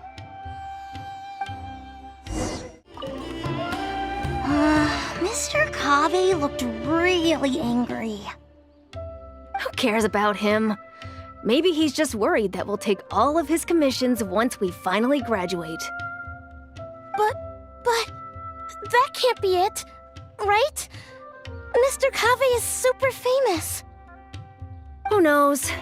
My dad told me the more famous someone is, the more arrogant and stubborn they become. Approachable people like Mr. Alkami are the rare ones. What's wrong, Kaveh? You look quite flustered. Did one of my students offend you? Were the students not astute enough for your liking? I must implore you to go a bit easier on them. After all, they're nothing like the genius scholars you're used to dealing with at the academia. We don't need to strive for perfect understanding. As long as some knowledge has been passed on, that's good enough. Yeah, I'm mad at them, but I'm even more upset that you're scamming people under the guise of teaching them about architecture. The students are all here hoping for a quick way to make money, but we both know that an architect's life is hard and exhausting. Just a little while ago, I was toiling over the 6th draft of a design for a client. If your client is unhappy, you can't break ground, and the longer a project goes, the longer it takes for you to get paid in full. What's worse, if your client disappears in the middle of a project, good luck getting anything from them ever again. You know all of this just as well as I do. Why lie to them? Look, Kaveh, you may be the light of Ksharawar, but like I said, you still have a lot to learn about making Mora. You may deny it all you want, but it's a fact that in today's Sumeru, architecture is a terrible profession. Our clients care very little for the effort we pour into our designs. Instead of appreciating us, they spend all their time nitpicking nitpicking details and demanding changes, often forcing all kinds of ridiculous ideas onto us. I suppose that's more or less true. Go on. Why should we cling on to a profession that's difficult and unrewarding? If the field is dying, then a person who still wants to make a good living will just have to change their strategy. If it's near impossible to make money as an architect, then why not just establish a training center and train other people to become architects in our stead? Wait, how does that make any sense? Aren't you just leading them into the same trap? We are already stuck, my friend. The more people we can lead into this pit and stack as padding beneath our feet, the more comfortable our lives will be.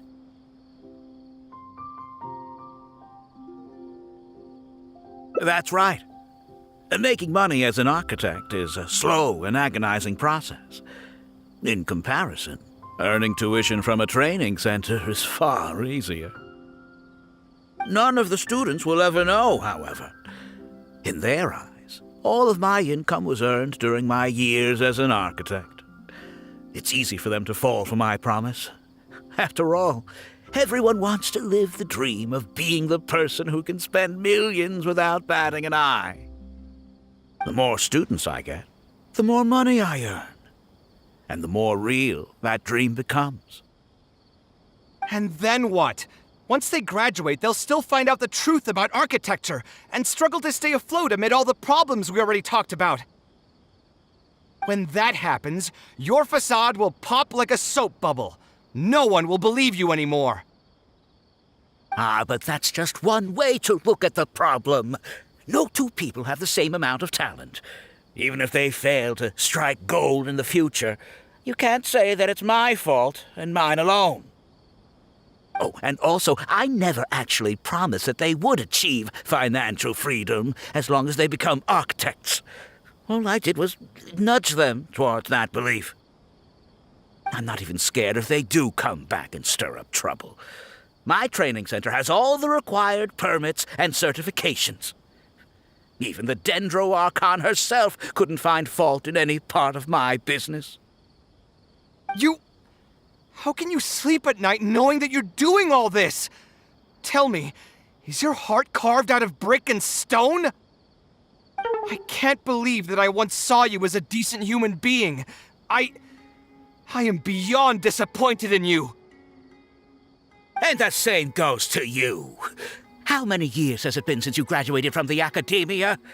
If you still can't accept something like this, do you just plan on keeping that worthless naivete of yours until the end of time? Only fools will see art as revered and sacred. In the end, art is just another business. Being successful at running a business is an art form in itself. I urge you to think about what I've said. Offloading your pain onto others is the only way a person can live comfortably in this world. As the light of the Ksharawar, you've accumulated plenty of fame and respect. It's high time that you use those resources to improve the circumstances of your own life. Think it over, Kaveh. I still believe our collaboration could be very fruitful.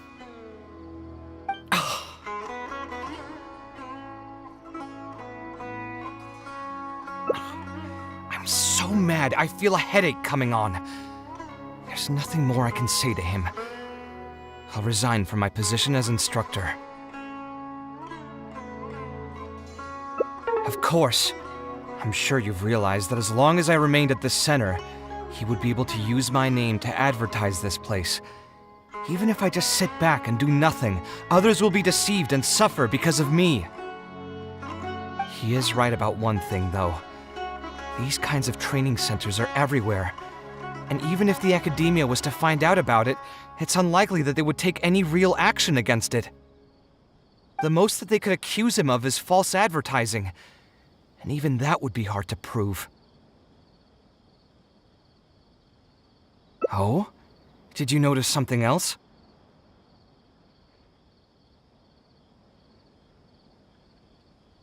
Yeah, you've got a point. The rate he gave me was 300,000 mora per lecture.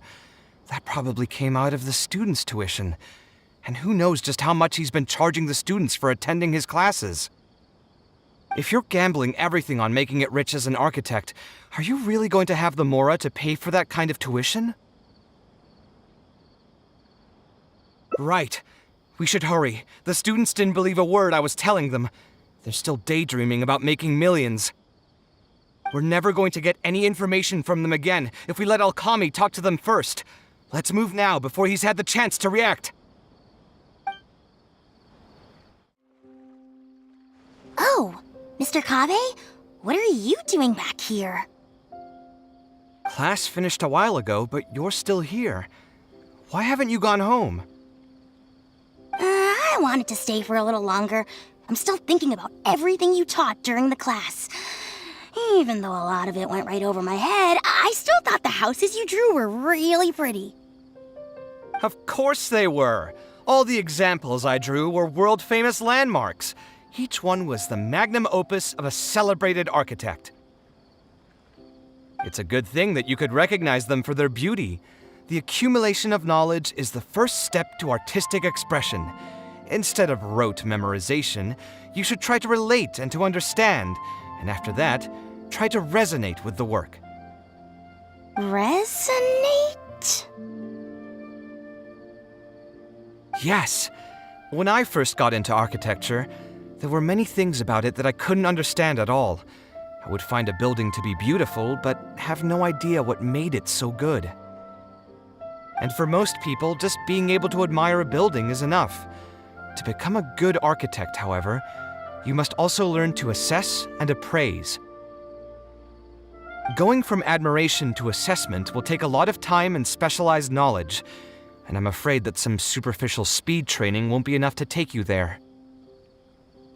Just as I thought. Becoming an architect won't be as easy as Mr. Alkami made it out to be, right?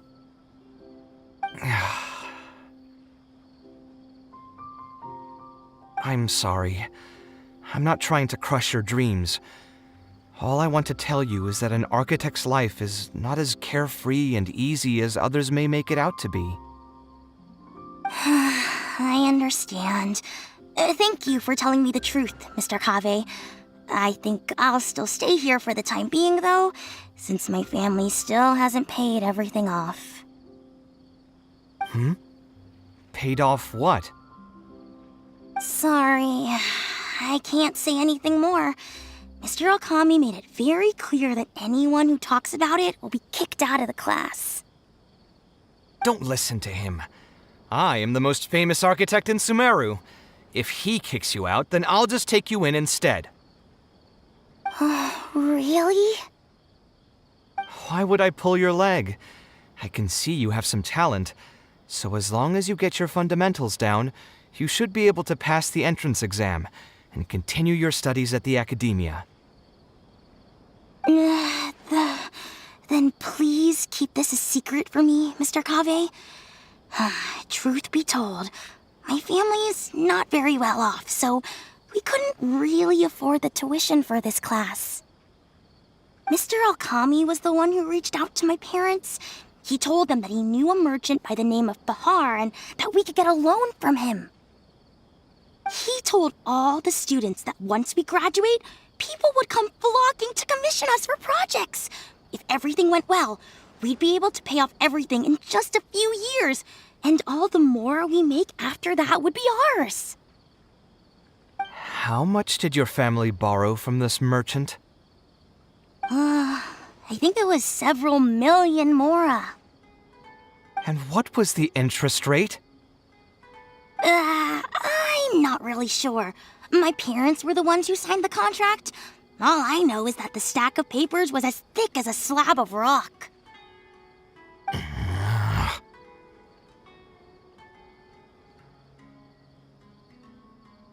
Yeah, I have a bad feeling too. Something about the whole thing feels dastardly familiar. We need to find that merchant to confirm. But if we were to confront him right now, there's no way he'd admit to anything. Good idea. Hey, tell me, do you know where we'd be able to find this merchant? We last saw him on the north shore of Port Ormos. Who knows if he's still in that area, though. Well, it'd still be worth taking a look. Architecture... No. The arts shouldn't be used as bait for a scam.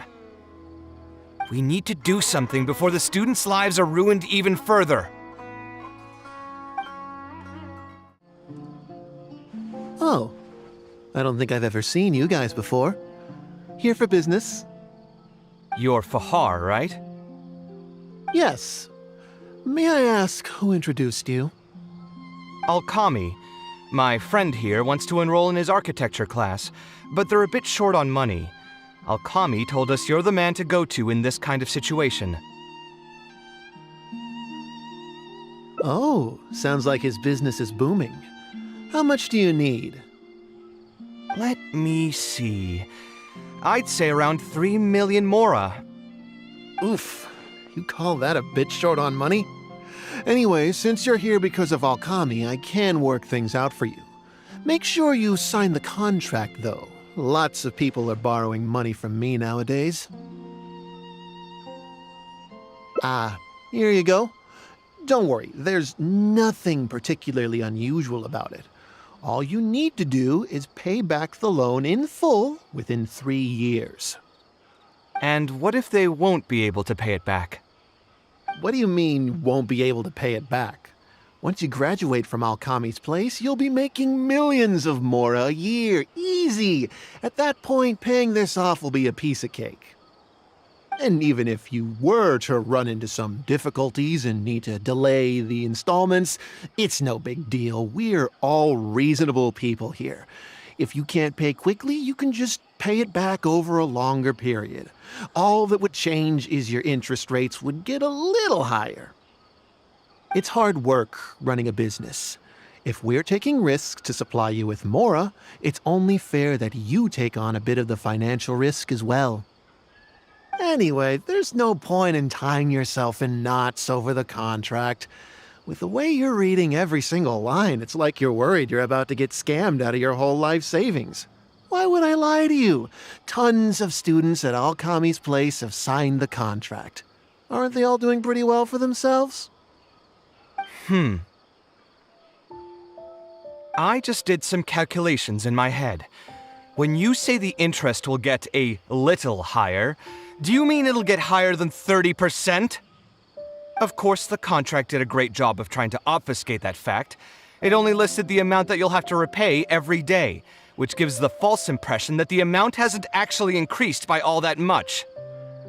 If you actually do the math, however, it's clear that the amount you need to pay on interest alone will amount to hundreds of thousands of mora per year. Most people can't even make that much mora in a year. Your greed really knows no bounds. Even my creditor doesn't dare to raise rates that high. Once a family's signed on to a scheme like this, there's no getting out. What are you trying to say, huh?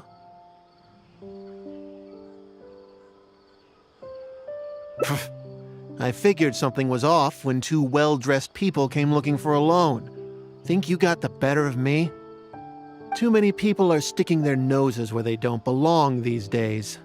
Luckily for me, though, this is a pretty secluded spot. Hey, come out and teach these guys a lesson! Eremites? I've already fought off more than my fair share of them when I was working in the desert. There are only a few of them, so they shouldn't pose much of a threat. Marak, you're up!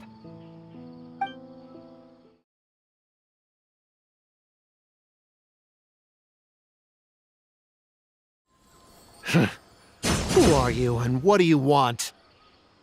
I don't think we've done anything to hurt or offend you, so why go this far to destroy my livelihood?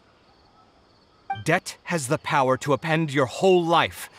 I know very well just how miserable living in debt can be. But my debts are the culmination of many different factors, and my interest rate is still somewhat reasonable. As long as I continue to work with my situation in mind, my debts will eventually be paid off. But these students are different. They have neither the mental preparation nor the financial resources to pay back a debt like this. You sold the dreams of becoming an architect to the students as bait, urging them to take on insurmountable amounts of debt to satisfy your greed. Ha! Everyone knows there's no such thing as a free lunch. It's their own fault for falling into the trap. And if we're going to talk about greed, aren't those students the ones who are blinded by it? They completely ignore the risk that's right there in front of them. Ha! And here comes the silver tongue. Surely you use that to reel in the students as well.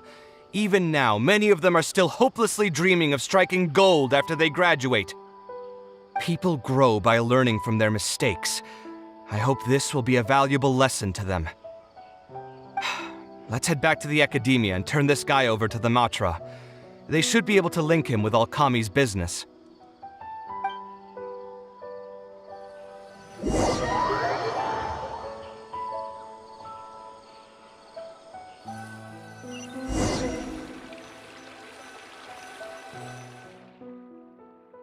Sino?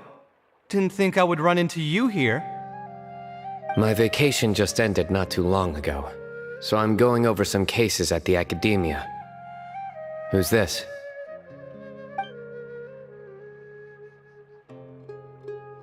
I see. Charging an interest rate over 30% indeed constitutes a crime. As it is highly likely that Alkami is also benefiting from this scheme, the Matra will open an investigation on him as well. The training center will be closed until further notice. Any funds we manage to recover from the suspects will be returned to the students. It's unclear how much we'll be able to get back, however, given their extravagant spending. That should still be enough. Once the students realize the error of their ways, they won't fall so easily for such traps in the future. Anyway, thank you for your help. I hope this won't be too much trouble for you. It's no trouble. Just another day at work. How did you two get tangled up in this anyway? Did you accept any mora from him? He promised to pay me 300,000 mora per lecture, but I resigned as soon as I finished the first session. I didn't take a single coin. Ah, that's good. Hmm? What do you mean, that's good? Would you have taken me into custody as well if I had actually accepted any mora? I wouldn't have gone that far. But, had he insisted that you were also an active participant in his schemes, under our rules, we would have been required to open an investigation on you as well. Either way, though, I believe you are innocent in all of this. Had you actually been all right with making money through less than noble means, your life wouldn't be the mess it currently is. Hey, what was that? What do you mean my life is a mess? Never mind. Your life is fine. You're just messing with me now, aren't you? Let's get back to business. If Alkami's case can be successfully resolved, you'll be eligible for a monetary reward from the academia. Don't forget to pick it up after the fact. Huh. I didn't even know there was such a thing. I never would have guessed. What I'm trying to say is that we didn't report Alkami because we thought we could make some more off of it. The reward will be given regardless of your personal motivations. It was implemented with the intent of encouraging people to supply tips to the Matra. Fine. Is there anything else?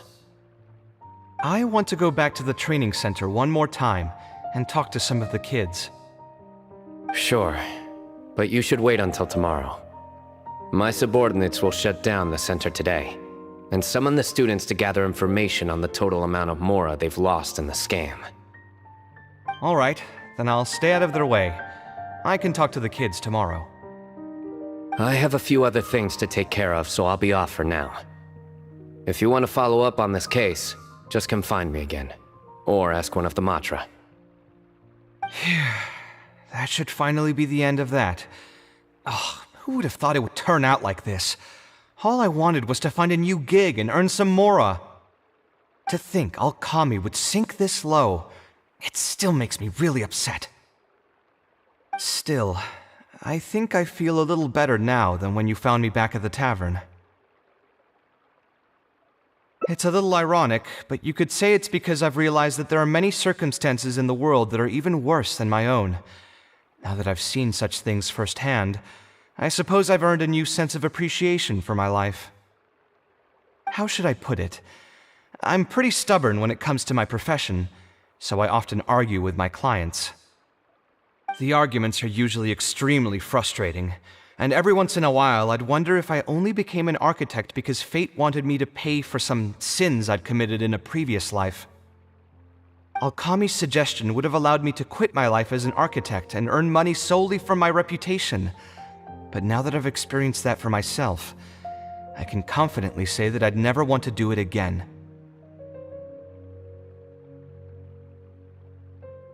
Every scholar has their own sense of pride and a line that they don't like to cross.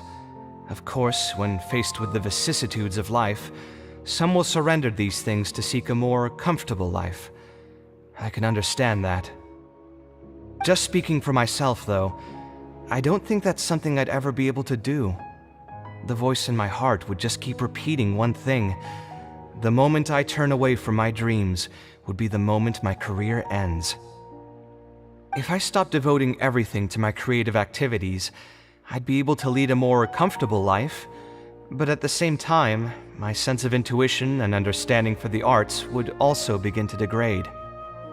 At that point, any materialistic ease I may have gained in life would just become another form of torment. In comparison, my current life comes with its share of difficulties, but at least I'd never have to deal with that kind of existential reckoning. I appreciate it. You may call me conceited for this, but I would also like to think I'm talented enough to be able to lead a decent life without compromising my pride.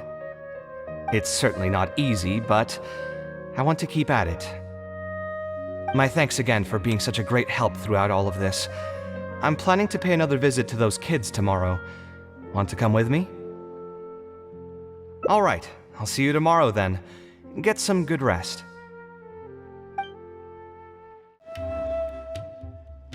I never would have guessed Mr. Alkami was a scammer. The training center has been shut down, and the Madra have promised to return some of our tuition. But we've already spent so much time on this class. What should we do next? Mr. Kaveh said we can keep working on our fundamentals and try to get into the academia. Ha! Easier said than done. If it was easier to get into the academia, none of us would have signed up for the class in the first place. Only the best of the best can get into the academia studying on their own. Mr. Kaveh might be willing to teach us. Why? What reason does he have to stick around? So, you're the only ones that showed up today, huh? Huh? Kaveh's here! Now, that's Mr. Kaveh to you. I'm here as your instructor, so let's keep things a little more proper. I'll keep instructing you for a while longer. You can pass on the message to the other students. As long as someone wants to come, they can join the class. Oh, also, I'm usually pretty busy, so I'll only be able to teach architecture fundamentals on my days off. Another disclaimer, I can't promise that you'll all be able to understand everything I'm going to teach. Architecture is not an easy profession. Aesthetics aside, even the basics of safe design can already be a handful for most people. If you want to design safe buildings, you'll have to go through a systematic study of structural engineering. And just as a heads up, all of this will be a huge step up from the superficial stuff you were learning before. It'll take both talent and perseverance to get through the course. I don't want to hear anyone say that I didn't warn you. We'll try our best. It seems some of you are really serious about this after all. All right, everyone, pack your stuff up. No need to prepare much for today's class. We're going to go on a quick field trip. You'll know once we get there. Come on, let's get going. We'll be off once everyone's grabbed their pencils and sketch pads.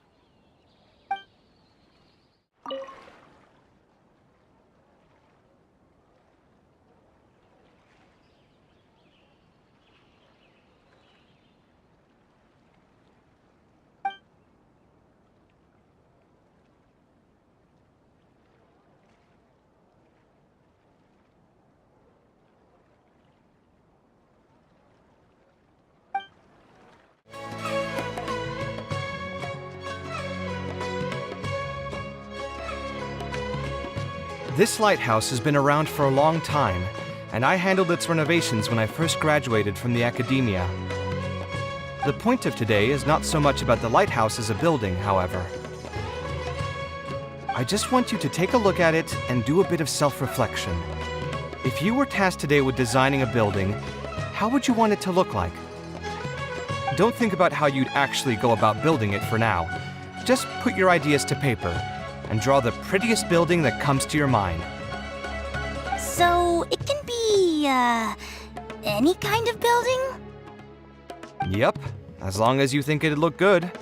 It doesn't even necessarily have to be a building. If you want, you can draw trees, the ocean, or even a garden area. Draw whatever you'd like. In my experience, it's best to approach the study of architecture from a point of personal interest, rather than for the sake of a career. Both the study and practice of architectural design are extremely difficult. A person who's forced to work on projects that they don't resonate with will only struggle and suffer. So at least for today, I hope the students will be able to create something that they enjoy. There's no need to think about it too hard. They'll have plenty of time in the future to revisit the design and make changes. What do you think? Want to try your hand at it as well? Don't forget that this is a free class from Mr. Kaveh, the Light of the Kasharawar. On a normal day, this would cost you 300,000 mora.